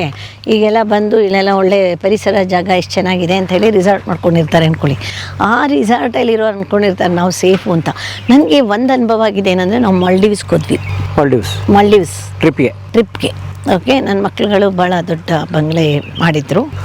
ಓಕೆ, ಬುಕ್ ಮಾಡಿದ್ರು. ಸ್ವಂತ ಖರೀದಿ ಮಾಡಿದ್ರಾ? ಬುಕ್ ಮಾಡಿದ್ರು. ನೀವು ಖರೀದಿ ಮಾಡ್ಬೇಕು, ನೀವೇ ಬುಕ್ ಮಾಡಬೇಕು. ಅಲ್ಲ, ಬುಕ್ ಮಾಡಿದ್ರು. ಆ ಬುಕ್ ಮಾಡಿರೋದ್ರಲ್ಲಿ ಆ ಬುಕ್ ಮಾಡಿ ನಾನು ನಮ್ಮ ಹಸ್ಬೆಂಡು ಆಮೇಲೆ ನನ್ನ ಮಗ, ಸೊಸೆ, ಮಗು, ಮೊಮ್ಮಗು, ಮಗ, ಇನ್ನೊಬ್ಬ ಮಗ ಎಲ್ಲರೂ ಹೋದ್ವಿ. ಇದರಲ್ಲಿ ಯಾವುದದು ಸೀ ಪ್ಲೇನಲ್ಲಿ ಹೋಗಿ ಅಲ್ಲಿ ಇಳಿದು ಅಲ್ಲಿಂದ ಇದಕ್ಕೆ ಹೋದ್ವಿ, ಅಲ್ಲಿ ರಿಸಾರ್ಟ್ಗೆ ಹೋದ್ವಿ. ಆ ರಿಸಾರ್ಟಲ್ಲಿ ಲೈಕ್ ಎಲ್ಲರೂ ಏನು ಚೆನ್ನಾಗಿದೆ, ಸಮುದ್ರ ಕಾಣಿಸ್ತಾ ಇದೆ, ಈ ಕಡೆ ಎಷ್ಟು ಚೆನ್ನಾಗಿದೆ. ಆಮೇಲೆ ಎಲ್ಲ ನಾನು ಶುರು ಮಾಡಿಕೊಂಡೆ ಸುತ್ತಮುತ್ತ ನೋಡೋಕ್ಕೆ. ಎಲ್ಲ ಆರ್ಟಿಫಿಷಿಯಲ್ ಗ್ರೀನ್ರಿ, ಓಕೆ, ಎಲ್ಲ ಆರ್ಟಿಫಿಷಿಯಲ್ ಪ್ಲ್ಯಾಂಟ್ಸು. ಆ ಪ್ಲ್ಯಾಂಟ್ಸಲ್ಲಿ ಕೆಲವು ಪ್ಲ್ಯಾಂಟ್ಸ್ಗಳು ವಿಷಕಾರಿ, ಓಕೆ, ಡಿಫೆನ್ ಬೆಕ್ಕಿಯಾಸ್ ಅಂತ ಹೇಳ್ತಾರೆ. ಒಂದು ನೋಡೋಕೆ ಭಾಳ ಚೆನ್ನಾಗಿರುತ್ತೆ, ಅದು ಭಾಳ ಪಾಯ್ಸನಸ್ಸು. ಕರಕಸಾನ ಅಂತ ಹೇಳ್ತಾರೆ, ಆ ಕರಕಸಾನು ಪಾಯ್ಸನಸ್ಸು. ಓಕೆ, ಆ ಗಿಡಗಳನ್ನು ಫುಲ್ಲು ಎಲ್ಲ ಶೋ ಗಿಡಗಳೇ ಹಾಕಿರೋದಲ್ಲಿ, ಓಕೆ, ಎಲ್ಲ ಹಾಕಿದ್ದಾರೆ. ಆಮೇಲೆ ಕೋನೋಕಾರ್ಪಸ್ಸು, ಅದನ್ನು ಫೈಟ್ ಮಾಡಿ ಇವಾಗ ನಾವು ಕೋನೋಕಾರ್ಪಸ್ಸು ಸುಪ್ರೀಂ ಕೋರ್ಟ್ ಬ್ಯಾನ್ ತಂದಿದೆ ಕೋನೋಕಾರ್ಪಸ್ ಬಗ್ಗೆ. ಒಂದು ಗಿಡ ನಮ್ಮ ದೇವೇಗೌಡರು ಪೆಟ್ರೋಲ್ ಬಂಕ್ ಎದುರುಗಡೆ ನೋಡಿ ಫುಲ್ಲು ಲೈನಲ್ಲಿ ಕೋನೋಕಾರ್ಪಸ್ ಹಾಕಿದ್ದಾನೆ. ಹಾಂ, ಗೌರ್ಮೆಂಟ್ನವರು ನೋಡಿ. ಇದು ಆಂಧ್ರ ಪ್ರದೇಶದಲ್ಲಿ ಬ್ಯಾನ್ ಆಗಿದೆ, ತಮಿಳ್ನಾಡಿನಲ್ಲಿ ಬ್ಯಾನ್ ಆಗಿದೆ, ನಮ್ಮ ಬೆಂಗಳೂರಿನಲ್ಲಿ ಯಥೇಚ್ಛವಾಗಿ ಹಾಕ್ತಾಯಿದ್ದಾರೆ. ಬಟ್ ಈಗ ಒಂದು ತಿಂಗಳಿಂದ ನಾನು ಕೇಳ್ಪಟ್ಟೆ ಅದು ಇದು ಹಾಕ್ತಾಯಿಲ್ಲ, ಯಾರು ಹುಟ್ಟಾಕ್ಬಿಟ್ಟಿದ್ದಾರೆ. ಆಲ್ರೆಡಿ ಲಕ್ಷಾಂತರ ಮರಗಳು ಬಂದುಬಿಟ್ಟಿದೆ. ಈಗ ಇಲ್ಲಿ ಬರುವಾಗ ಇಲ್ಲಿ ರಿಸಾರ್ಟಲ್ಲಿ ಇತ್ತು ಕಾಂಪೌಂಡ್ ವಾಲ್ಗೆ ಕೋನೋಕಾರ್ಪಸ್ ಸುಲಭವಾಗಿ ಬೆಳೆಯುತ್ತೆ. ಹಾಂ, ಪಾಯ್ಸನಸ್ ಅದು, ಸಿಕ್ಕಾಪಟ್ಟೆ ಪಾಯ್ಸನು. ಅದು ನಿಮಗೆ ಈಗ ನಾವು ಇಲ್ಲಿ ನಿಂತ್ಕೊಂಡಿರ್ತೀವಿ, ಅಲ್ಲಿರುತ್ತೆ ಗಿಡ ಅಂದ್ಕೊಳ್ಳಿ, ನಮಗೆ ಗೊತ್ತಿಲ್ಲ ಇರುತ್ತಲ್ಲ, ನಮಗೇನೋ ಒಂಥರ ಸೀನಕ್ಕೆ ಶುರು ಮಾಡ್ತೀವಿ, ಇಲ್ಲ ಅಲರ್ಜಿ ಬರುತ್ತೆ, ಇಲ್ಲ ನಮ್ಗೆ ಆಸ್ತಮನೇ ಬರ್ಬೋದು, ಇಲ್ಲ ಸ್ಕಿನ್ ಪ್ರಾಬ್ಲಮೇ ಬರ್ಬೋದು. ಹಾಂ, ಸ್ಕಿನ್ ಪ್ರಾಬ್ಲಮೇ ಬರ್ಬೋದು, ಏನೋ ಬರ್ಬೋದು ತುಂಬ. ಆಮೇಲೆ ಒಳಗಡೆ ನಮ್ಮ ಬಯೋಡೈವರ್ಸಿಟಿನಲ್ಲಿರೋ ಎಲ್ಲ ಸಾರಾಂಶಗಳನ್ನು ಅದು ವಾಟ್ ಎವರ್ ಇದಿರುತ್ತಲ್ಲ ಕೆಳಗಡೆ ಭೂಮಿನಲ್ಲಿ, ಅದನ್ನೆಲ್ಲ ಹೀರ್ಕೊಳ್ತಾ ಇರುತ್ತೆ. ಬೇರೆ ಗಿಡಗಳಿಗೆ ಬೆಳೆಯೋಕ್ಕೆ ಅವಕಾಶ ಕೊಡಲ್ಲ. ಮಣ್ಣಿನ ಕ್ವಾಲಿಟಿ ಹಾಳು ಮಾಡ್ತಾ ಇರುತ್ತೆ, ಬಯೋಡೈವರ್ಸಿಟಿ ಹಾಳು ಮಾಡ್ತಾ ಇರುತ್ತೆ. ಅದರಲ್ಲಿ ಯಾವುದು ಪಕ್ಷಿಗಳು ಬರಲ್ಲ, ಮನುಷ್ಯಂಗೆ ತುಂಬ ಅಪಾಯ. ಸೊ ಅದೇನಾಯ್ತು ಅಂತ ಹೇಳಿದ್ರೆ, ರೀಸೆಂಟಾಗಿ ಈಗ 2 months ಬ್ಯಾಕು ನನ್ನ ಹತ್ರ ಡಾಕ್ಯುಮೆಂಟ್ ಇದೆ, ಅದು ಸುಪ್ರೀಂ ಕೋರ್ಟು ಅದನ್ನು ಬ್ಯಾನ್ ಆರ್ಡರ್ ತಂದಿದ್ದಾರೆ, ಕೋನೋಕಾರ್ಪಸ್ಸು. ನಾನು ಅದನ್ನು ಇವರು ಏರ್ಪೋರ್ಟ್ MD ಮಿಸ್ಟರ್ ಹರಿಮರಾರ್ ಇದ್ದಾರಲ್ಲ, ಅವ್ರಿಗೆ ಹೇಳಿದೆ, ನೋಡಿ ಸರ್, ಈ ಥರ ನಿಮ್ಮ ಏರ್ಪೋರ್ಟಲ್ಲಿ ಫುಲ್ ಹಾಕಿದ್ದೀರಾ ಇದನ್ನು, ಈ ಗಿಡಗಳನ್ನು ಹಾಂ ಬೆಂಗಳೂರು ಏರ್ಪೋರ್ಟಲ್ಲಿ ಹಾಕಿದ್ರು, ಎರಡರಲ್ಲೂ ಓಕೆ. ಬ್ಯಾನ್ ಆಗಿರೋದು ಅವ್ರಿಗೆ ಗೊತ್ತಿರಲಿಲ್ಲ. ಆದರೆ ಬ್ಯಾನ್ ಆದಮೇಲೆ ನಾನೀಗ ಬ್ಯಾನ್ ಆಗಿದೆ, ನಾವು ತುಂಬ ಫೈಟ್ ಮಾಡಿದ್ವಿ. ನಾನು ಇನ್ನೊಂದು 5 ಜನ ಸೈಂಟಿಸ್ಟ್ಗಳಿದ್ದಾರೆ, ಅವರು ಗೌರ್ಮೆಂಟ್ ವರ್ಕ್ ಮಾಡ್ತಾಯಿದ್ದಾರೆ, ಅವ್ರ ಹೆಸರು ಹೇಳೋಗಿಲ್ಲ. ಅವ್ರುಗಳು ನನಗೆ ಫುಲ್ ಮಾಹಿತಿಗಳು ಕೊಡ್ತಾಯಿರ್ತಾರೆ. ಅದಿವಾಗ ನಾನು ಅವ್ರಿಗೆ ಹೇಳಿದೆ, MD ಅವ್ರಿಗೆ, ಮಿಸ್ಟರ್ ಹರಿಮರಾರ್ ಹೇಳಿದೆ, ಹೀಗೆ ನೋಡಿ ಇದು ಬ್ಯಾನ್ ಆಗಿದೆ, ನೀವು ದಯವಿಟ್ಟು ನಿಮ್ಮದು ಇದರಲ್ಲಿ ಇದು ಮಾಡಿಬಿಡಿ, ಕಟ್ ಮಾಡಿಬಿಡಿ, ಅಲ್ಲಿ ಇರೋದನ್ನ ಹಾಕಿರೋದು ದೊಡ್ಡ ಬೆಳೆದಿತ್ತು ನೋಡಿ, ಮಾರನೇ ದಿನವೇ ಕಟ್ ಮಾಡಿಸಿದ್ದಾರೆ, ಫುಲ್ ಚಾಪ್ ಮಾಡಿಸಿದ್ರು. ಅಲ್ಲಿ ಟರ್ಮಿನಲ್ 1, ಟರ್ಮಿನಲ್ 2 ಎರಡರಲ್ಲೂ ಅದನ್ನು ತೆಗೆಸ್ಬಿಟ್ರು. ಆರೋಗ್ಯಕ್ಕೆ ತುಂಬ ಡೇಂಜರಸ್ ನೋಡಿ, ತುಂಬ ಡೇಂಜರಸ್ಸು. ಅಲ್ಲಿ ಅರ್ಧಕ್ಕರ್ಧ ಪಾಯ್ಸನಸ್ ಗಿಡಗಳೇ ಇರುತ್ತೆ. ಆಮೇಲೆ ಕೇಳಿ, ಮಾಲ್ಡೀವ್ಸ್ ಅರ್ಧ ಕತೆ ಹೇಳಿದ್ನಲ್ಲ, ಆರ್ಟಿಫಿಷಿಯಲ್ ಗ್ರೀನ್ರಿ ಆಯಿತಾ. ಆಮೇಲೆ ನಾನು ಒಂದು ರೌಂಡು ಇದ್ರ ಹತ್ರ ಹೋಗಿ ಬರೋಣ, ನಾನು ಮಾಡಿದ್ರೆ ಆಮೇಲೆ ನಿಮ್ಮ ದರ್ಶಕರು ಏನಿದೆ ಅನ್ಕೋತಾರೆ, ತಲೆ ಏನು ಬಂದ್ಬಿಟ್ಟಿದೆ ಅನ್ಕೋತಾರೆ, ತಲೆ ಕೆರಿತಾ ಇದೆ ಮೇಡಮ್, ನೀನು ಸ್ವಲ್ಪ ತಲೆ ಕೆರ್ಕೊಳ್ಳೋದು ನಿಲ್ಸಿ ಅಂತ. ಡ್ಯಾಂಡ್ರಫ್ ಆಗಿದೆ. ಆಮೇಲೆ ಲೈಕ್ ಮಾಲ್ಡೀವ್ಸ್, ಓಕೆ, ಮಾಲ್ಡೀವ್ಸಲ್ಲಿ ನಾನು ನಂದಿದೆಯಲ್ಲ ಒಂಥರ ವಿಜ್ಞಾನದ ಕಣ್ಣು, ಹೊಕ್ಕಿ ನೋಡೋ ಕಣ್ಣು, ಹೊಕ್ಕಿ ನೋಡೋದು. ಇವಾಗ ಇಲ್ಲಿ ನಾನು ನಿಮ್ಮನ್ನು ನೋಡ್ತಾ ಇರ್ತೀನಿ, ಅಲ್ಲೇನೋ ನೋಡ್ತಾ ಇರ್ತೀನಿ, ನಾನು ಏನೋ ತಲೆ ಒಳಗಡೆ ಅಬ್ಸರ್ವ್ ಮಾಡ್ಕೊಳ್ತೀನಿ. ಇಲ್ಲಿ ಹೋಗ್ತಿರ್ತೀನಿ, ಅಲ್ಲ ವೆಹಿಕಲ್ ಹೋಗ್ತಿದೆ, ಇದಿಲ್ಲಾಗಿದೆ, ಅಲ್ಲಿ ಎಷ್ಟು ಅನ್ಯಾಯಗಳಾಗ್ತಿರ್ಬೋದು, ಇಲ್ಲೆಷ್ಟು ಅನ್ಯಾಯಗಳಾಗ್ತಿರ್ಬೋದು, ಯಾವಾಗಲೂ ಅದೇ ಕತೆ ನಂದು. ಆಮೇಲೆ ಅಲ್ಲಿ ಹೋದೆ, ಅಲ್ಲಿಂದ ಎದುರುಗಡೆಯಿಂದ ಒಂದು ವೆಹಿಕಲ್ ಬರ್ತಾ ಇತ್ತು, ಒಂದು ಇದ್ರ ವೆಹಿಕಲ್, ಅಲ್ಲಿಂದ ಹಿಂದೆ ಹೊಗೆ ಬಿಟ್ಕೋತಾ ಬರ್ತಾ ಇದ್ದಾರೆ. ಆಮೇಲೆ ಆ ವೆಹಿಕಲ್ ಸ್ಟಾಪ್ ಮಾಡಿದೆ ನಾನು ಇದರಲ್ಲಿ ಮಾಲ್ಡೀವ್ಸಲ್ಲಿ, ಇದು ಪಾಶ್ ಇದು ರಿಸಾರ್ಟ್ ಅದು. ಅಲ್ಲಿ ಸ್ಟಾಪ್ ಮಾಡಿಬಿಟ್ಟು ಕೇಳಿದೆ, ಏನು ಇದು, ಏನಕ್ಕೆ ಬಿಡ್ತಾ ಇದ್ದೀರಾ ಅಂತ. ಪೆಸ್ಟಿಸೈಡ್ ಮೇಡಮ್ ಅಂದರು. ಆಮೇಲೆ ಪೆಸ್ಟಿಸೈಡಾ, ಓಕೆ, ನಾನೇನು ಗೊತ್ತಿಲ್ಲ ಇರೋ ಥರ. ಎಷ್ಟು ಸತಿ ಹೊಡಿತೀರಾ ಕೇಳಿದೆ. ದಿನಕ್ಕೆ 2 ಸತಿ ಹೊಡಿತೀವಿ, ಬೆಳಗ್ಗೆ 1 ಸತಿ, ಸಂಜೆ 1 ಸತಿ. ಹಾಂ. ಆಮೇಲೆ ಇಷ್ಟಪ್ಪ ಹೊಗೆ, ಎಲ್ಲ ಹೊಡ್ಕೊಂಬರ್ತಾ ಇದ್ದಾರೆ. ಅಲ್ಲೇ ವಿಲ್ಲಾಗಳು, ಅಲ್ಲೇ ಎಲ್ಲ ರಿಸಾರ್ಟ್ಗೆ ಏನು ಬಂದಿದ್ದಾರೆ, ಲಕ್ಷಾಂತರ ಕೋಟ್ಯಾಂತರ ರೂಪಾಯಿ ಖರ್ಚು ಮಾಡಿ. ಅಲ್ಲಿ ನೋಡಿದ್ರೆ ಆ ರಿಸಾರ್ಟಲ್ಲಿ ಇದು ಹೊಗೆ ಬಿಡ್ತಾ ಇದ್ದಾರೆ, ಪೆಸ್ಟಿಸೈಡು. ಅಲ್ಲ ಇದು ಇಲ್ಲಿ ಪೆಸ್ಟಿಸೈಡ್ ಬಿಟ್ಟರೆ ಅಲ್ಲೊಂದು ವಿಲ್ಲ ಇತ್ತು ಅಂದರೆ ಅದರೊಳಗಡೆ ಹೋಗಲ್ವಾ? ಇನ್ನೆಲ್ಲಿ ಮಾಡಿದಾಗ ಏನಾಗುತ್ತೆ ಅಂತ ಹೇಳಿದ್ರೆ, ಆಮೇಲೆ ಯಾವುದು ಹೊಡಿತಿದ್ದಾರೆ ಅಂತ ಹೋಗಿ ಚೆಕ್ ಮಾಡಿದೆ. ಮೆಟಾಕ್ಲೋರೋಫಸ್ ಹೊಡಿತಾಯಿದ್ರು. ಮೆಟಾಕ್ಲೋರೋಫಸ್ ಅಂದರೆ ವೆರಿ ವೆರಿ ಪಾಯ್ಸನಸ್ ಕೆಮಿಕಲು. ಅದು ನಮ್ಮ ದೇಹದೊಳಗಡೆ ಹೋದರೆ ನಾವು ತಿನ್ನೋದಲ್ಲ, ನಮ್ಮ ಮೂಗಿಂದ ಹೋಯ್ತು ಅಂದ್ಕೊಳ್ಳಿ ಮೆಟಾಕ್ಲೋರೋಫಸ್ಸು. ಅದು ಹೋಗಿ ನಮ್ಮ ರೆಸ್ಪಿರೇಟ್ರಿ ಟ್ರ್ಯಾಕಿಂದ ಹೋಗಿ ನಮ್ಮ ಲಂಗ್ಸ್ ಒಳಗಡೆ, ನಮ್ಮ ಬಾಡಿ ಸೆಲ್ಸಲ್ಲಿ ಅದು ಡಿಪಾಸಿಟ್ ಆಗುತ್ತೆ, ಸೇರ್ಕೊಂಡ್ಬಿಡುತ್ತೆ. ಹಾಂ, ಇದು ಕೆಲವೊಂದು ರೆಸಿಡ್ಯೂಯಲ್ ಕೆಮಿಕಲ್ಸು, ಕೆಲವೊಂದು ನಾನ್ ರೆಸಿಡ್ಯೂಯಲ್ ಕೆಮಿಕಲ್ಸ್ ಅಂತ ಇರುತ್ತೆ. ರೆಸಿಡ್ಯೂಯಲ್ ಕೆಮಿಕಲ್ಸ್ ಅಂದರೆ ಅದರಲ್ಲೇ ಅರ್ಥ ಆಗುತ್ತೆ ರೆಸಿಡ್ಯೂನ ಉಳಿಸೋದು ಅಂತ, ತನ್ನ ಅಂಶಗಳನ್ನು ಉಳಿಸ್ಬಿಡುತ್ತೆ. ನಾನ್ ರೆಸಿಡ್ಯೂಯಲ್ ಕೆಮಿಕಲ್ಸ್ ಅಂದರೆ ನಮ್ಮ ಯೂರಿನಲ್ಲಿ, ಸ್ಟೂಲಲ್ಲಿ ಪಾಸಾಗಿ ಹೋಗುತ್ತೆ, ಯೂರಿನಲ್ಲಿ ಮೇಯ್ನಾಗಿ ಪಾಸಾಗಿ ಹೋಗುತ್ತದು. ಅದಕ್ಕೆ ಇವಾಗ ಹೇಗೆ ಅಂದರೆ ಲೇಟೆಸ್ಟ್ ಅಗ್ರಿಕಲ್ಚರ್ ಡೆವಲಪ್ಮೆಂಟಲ್ಲಿ ಏನಾಗಿದೆ ಅಂದರೆ ನಾನ್ ರೆಸಿಡ್ಯೂಯಲ್ ಕೆಮಿಕಲ್ಸ್ ತುಂಬ ಬಂದಿದೆ. ಬಟ್ ಆದರೆ ಅದು ಯಾವುದೂ ರೈತರಿಗೆ ನಾಲೆಜ್ ಕೊಡೋಕ್ಕೆ ನಾನು ಕಂಡಾಗೆ, ನಾನು ಹೇಳ್ತಾ ಇರೋದು, ನಾನು ಎಲ್ಲ ಗೊತ್ತು ಅಂತ ನಾನು ಹೇಳೋಕ್ಕಾಗಲ್ಲ. ನಾ ಕಂಡಾಗೆ ಯಾವುದು ಡಿಪಾರ್ಟ್ಮೆಂಟ್ನವ್ರು ಬಂದು ರೈತರಿಗೆ ಬಂದು ನೋಡ್ರಪ್ಪ ಇದು ಈ ಕೆಮಿಕಲ್ ಡೇಂಜರಸ್ಸು, ಈ ಕೆಮಿಕಲ್ ನೀವು ಹೊಡಿಬೇಕು. ಈ ಕೆಮಿಕಲ್ ಹೆಸರ್ಸ್ ಎಲ್ಲ ಯಾವ ವರ್ಷದಿಂದ ಶುರುವಾಯಿತು ನಿಮ್ಗೆ ಏನಾರು ಗೊತ್ತಿದೆಯಾ? ಅಂದರೆ ಕೃಷಿಗೆ ಕೆಮಿಕಲ್ ಹೊಡೆಯೋದು, ಫರ್ಟಿಲೈಸರ್, ಕೆಮಿಕಲ್ ಸ್ಪ್ರೇಗಳು ಮುಂಚೆ ಹೇಗಿತ್ತು, ಆಮೇಲೆ ಹೇಗಾಯಿತು ಗೊತ್ತಿಲ್ಲ ಅಲ್ವಾ? 60 ವರ್ಷ ಆಯಿತು, 60-65 ವರ್ಷ ಆಯಿತು. ಬ್ರಿಟಿಷರ್ಸು ತಂದಿರೋದು ಅದನ್ನು. ನನ್ನ ಪ್ರಕಾರ ಇಂಡಿಯಾದಲ್ಲಿ ಎಲ್ಲಿತ್ತು? ನಮ್ಮದು ಇದು ಕೃಷಿ ಎಲ್ಲ ಬೇರೆ ಟೈಪ್ ಇತ್ತಲ್ಲ. ಸಗಣಿ ಗೊಬ್ಬರ ಹಾಕೊಂಡು ಹಸುನ್ ಬೆಳೆಸ್ಕೊಂಡು ಇದು ಮಾಡಿಕೊಂಡು ನಾವು ಕೃಷಿ ಮಾಡ್ತಿದ್ವಿ ತಾನೇ. ತಿಪ್ಪೆ ಗೊಬ್ಬರ. ಆಮೇಲೆ ಅವಾಗ ಹಸುಗಳಿಗೂ ಕೆಮಿಕಲ್ಸ್ ಕೊಡ್ತಾ ಇರಲಿಲ್ಲ ತಿನ್ನಕ್ಕೆ. ಬೂಸ, ಹಿಂಡಿ ಎಲ್ಲ ಇದೆಯಲ್ಲ, ಎಲ್ಲದು ಆರ್ಗ್ಯಾನಿಕ್ ಆಗೇ ಇರೋದು. ಸೊ ಆರ್ಗ್ಯಾನಿಕ್ ಅಂತ ಹೇಳ್ಕೊಳ್ದೆ ಇದ್ರು ಆರ್ಗ್ಯಾನಿಕ್ ಆಗೇ ಇತ್ತು ಅವಾಗ.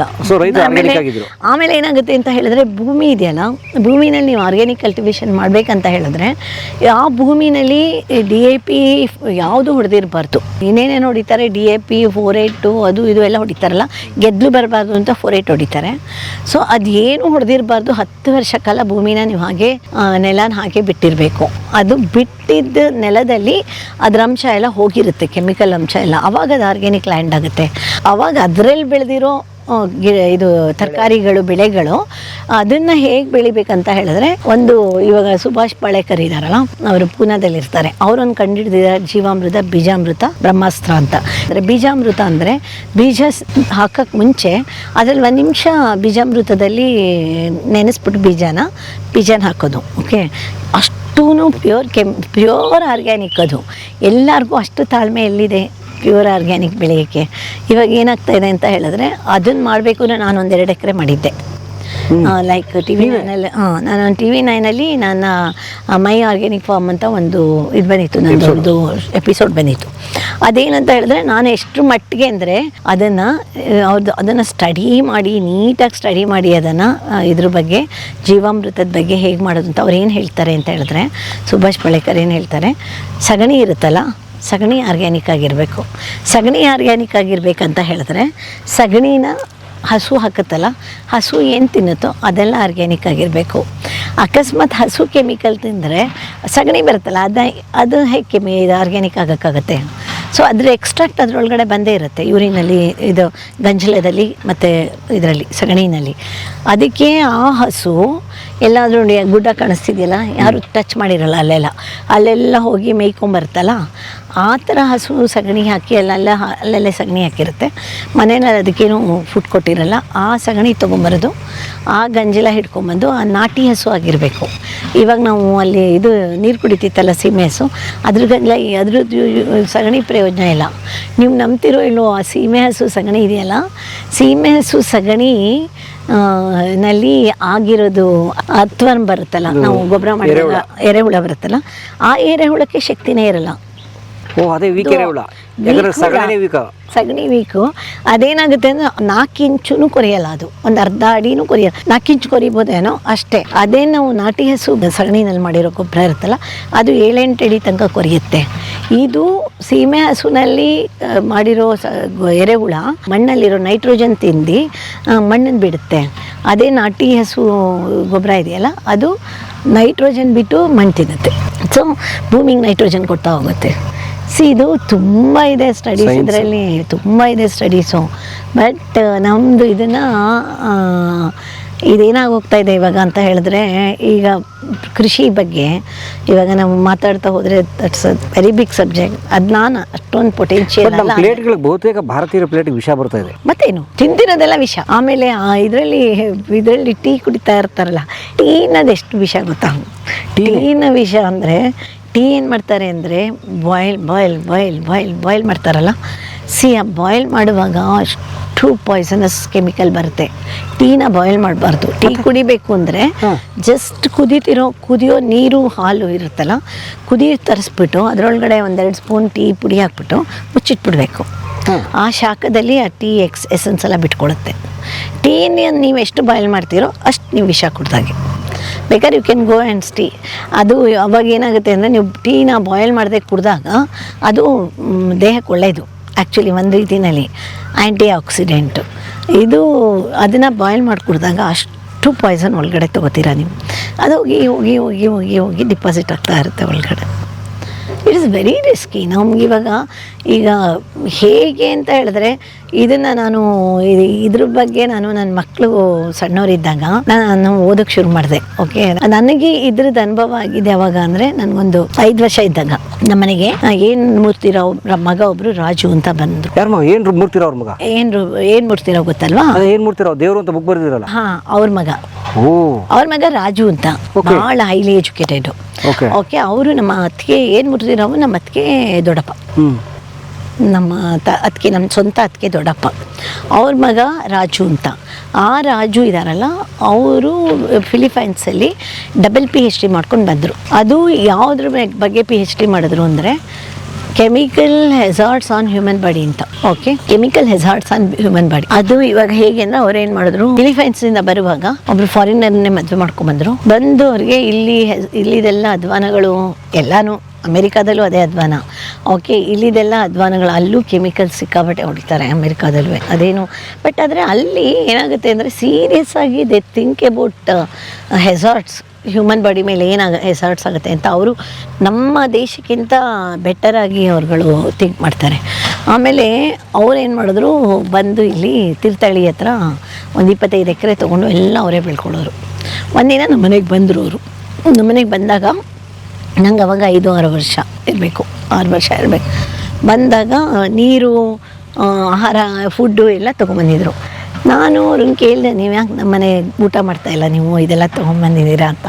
ಅದಕ್ಕೆ ಹೇಳಿದ್ರು, ನೋಡು ಪುಟ್ಟಿ, ಈಗಲೂ ಈಗಾನು ಆಗಿದೆ ನೋಡು, ಇಲ್ಲೆಲ್ಲ ಬೆಳೀತಾರಲ್ಲ, ಅದಕ್ಕೆಲ್ಲ ವಿಷ ಹೊಡಿತಾರೆ, ಹೀಗೆ ಹೇಳಿದ್ರು ಅವರು. ತೊಗೊಂಡ್ರೆ ಡೇಂಜರು ಸುತ್ತಿನೇ. ಆಮೇಲೆ ಅವ್ರು ನಂಗೆ ಹೇಳಿದ್ರು, ಕಡೆಗೆ ಹೋಗುವಾಗ ಹೇಳಿದ್ರು, ದ್ರಾಕ್ಷಿ ಯಾವತ್ತೂ ತಿನ್ನಬೇಡ, ಕೋಸ್ಗೆಡ್ಡೆ ಯಾವತ್ತೂ ತಿನ್ನಬೇಡ ಅಂತೆಲ್ಲ ಹೇಳಿದ್ರು. ನಾನು ಯಾಕೆ, ನಂಗೆ ಅವಾಗ ಸಣ್ಣ ಹುಡುಗಿ, ನನಗೆ ಒಂಥರ ಅವಾಗ ಮನಸ್ಸೊಳಗಡೆ ಕೂತ್ಕೊಂಡ್ಬಿಡ್ತು, ದ್ರಾಕ್ಷಿ ತಿನ್ನಬಾರ್ದು, ದ್ರಾಕ್ಷಿ ಪಾಯ್ಸನಸ್ಸು. ಆಮೇಲೆ ನಮ್ಮ ಅಕ್ಕ ಒಂದು ಕಡೂರ ಹತ್ರ ಒಂದು 8 ಎಕರೆ ತೊಗೊಂಡು ದ್ರಾಕ್ಷಿ ಬೆಳೆಯೋಕ್ಕೆ ಶುರು ಮಾಡಿದ್ರು. ಆವಾಗ ನನಗೆ ಅರ್ಥ ಆಯಿತು, ಯಾಕೆ ದ್ರಾಕ್ಷಿ ತಿನ್ನಬೇಡ ಅಂದರು. ಒಣಗಿದ ದ್ರಾಕ್ಷಿ ತಿನ್ನಲೇಬೇಡ ಅಂತ ಹೇಳಿದರು. ನಂಗೆ ಯಾಕೆ ಒಣಗಿದ ದ್ರಾಕ್ಷಿ, ಡ್ರೈ ಫ್ರೂಟ್ ಅಂತ ತಿಂತಿರ್ತಾರಲ್ಲ, ಒಣಗಿದ ದ್ರಾಕ್ಷಿ, ಅದನ್ನು ತಿನ್ನಲೇಬೇಡ ಅಂತ ಹೇಳಿದರು. ಯಾಕೆ ಅಂದರೆ, ನಮ್ಮ ಅಕ್ಕನೇ ದ್ರಾಕ್ಷಿನ ಒಣಗಿಸ್ತಾ ಇದ್ಲು. ಒಣಗಿಸುವಾಗ ಒಣಗಕ್ಕೆ ಕೆಮಿಕಲ್ ಹಾಕಿ ಒಣಗಿಸ್ತಾರೆ. ಬಿಸಿಲಲ್ಲಿ ಒಣಗಲ್ವ ಅದು? ಬಿಸಿಲಲ್ಲಿ ಒಣಗಲ್ಲ. ಅದಕ್ಕೆ ಅದ್ರ ಮೆಥಡಾಲಜಿ ಇದೆಯಲ್ಲ ದ್ರಾಕ್ಷಿ ಮಾಡೋದು, ಅದೇ ಡೇಂಜರಸ್ಸು. ಆಮೇಲೆ ದ್ರಾಕ್ಷಿ ತೋಟಗಳ ಒಳಗಡೆ ನೀವು ಸ್ಪ್ರೇ ಮಾಡೋದು ನೋಡಿದ್ದೀರಾ? ಯಪ್ಪ, ಇದಿಟ್ಕೊಂಡು ವೆಹಿಕಲಲ್ಲಿ ಇಟ್ಕೊಂಡು ಸ್ಪ್ರೇ ಮಾಡ್ತಾ ಇರ್ತಾರೆ. ದಾಳಿಂಬೆಗೂ ಹಾಗೆ ಸ್ಪ್ರೇ ಮಾಡಿ, ಇಲ್ಲಾಂದರೆ ಬರೋದೇ ಇಲ್ವಲ್ಲ ಮೇಡಮ್. ಹಣ್ಣಿರ್ಲಿ ಮೇಡಮ್, ಭತ್ತಕ್ಕೆ ಮೇಡಮ್, ಭತ್ತ ಅಕ್ಕಿ ತಿನ್ನೋ ಅನ್ನಕ್ಕೆ ಭತ್ತಕ್ಕೆ ಹೊಡಿತಾರೆ. ಯಪ್ಪ, ಏನು ಮಾಡೋದು ಇವಾಗ. ಅದಕ್ಕೆ ಇವಾಗ ನನ್ನ ಮಕ್ಕಳು ಸಿಕ್ಕಾಪಟ್ಟೆ ಆರ್ಗ್ಯಾನಿಕ್ ಕಲ್ಟಿವೇಶನ್ ಮಾಡೋರಿಗೆಲ್ಲರಿಗೂ ಇದು ಮಾಡ್ತಾ ಇರ್ತಾರಲ್ಲ, ಫಂಡ್ ಮಾಡ್ತಾ ಇದ್ದಾರಲ್ಲ. ಅದರಲ್ಲಿ ನಂದು ಆರ್ಗ್ಯುಮೆಂಟ್ ಏನಂತ ಹೇಳಿದ್ರೆ, ಈಗ ಮಂಡ್ಯ ಆರ್ಗ್ಯಾನಿಕ್ ಫಂಡ್ ಮಾಡಿದ್ದಾರೆ. ಮಂಡ್ಯ ಆರ್ಗ್ಯಾನಿಕ್ನವರು ಅವ್ರದ್ದೇ ಆಗಿರೋ ಕೃಷಿ ಇಲ್ಲ ನನ್ನ ಪ್ರಕಾರ. ಅವ್ರು ಏನಂತ ಹೇಳಿದ್ರೆ ಅಲ್ಲಿ ಇಲ್ಲಿ ರೈತರು ಬೆಳೆದಿದ್ದನ್ನು ತೊಗೊಂಬಂದು ಅವರಲ್ಲಿ ಮಾರುಕಟ್ಟೆಗೆ ತರ್ತಾರೆ, ಮಾರ್ಕೆಟ್ ಮಾಡ್ತಾರೆ. ಅವರೇ ಬೆಳೀತಿಲ್ಲ, ಅವರೆಲ್ಲಿ ಬೆಳೀತಾ ಇದ್ದಾರೆ? ನನ್ನ ಪ್ರಕಾರ ಬೆಳೀತಿಲ್ಲ. Marketing just marketing they are doing.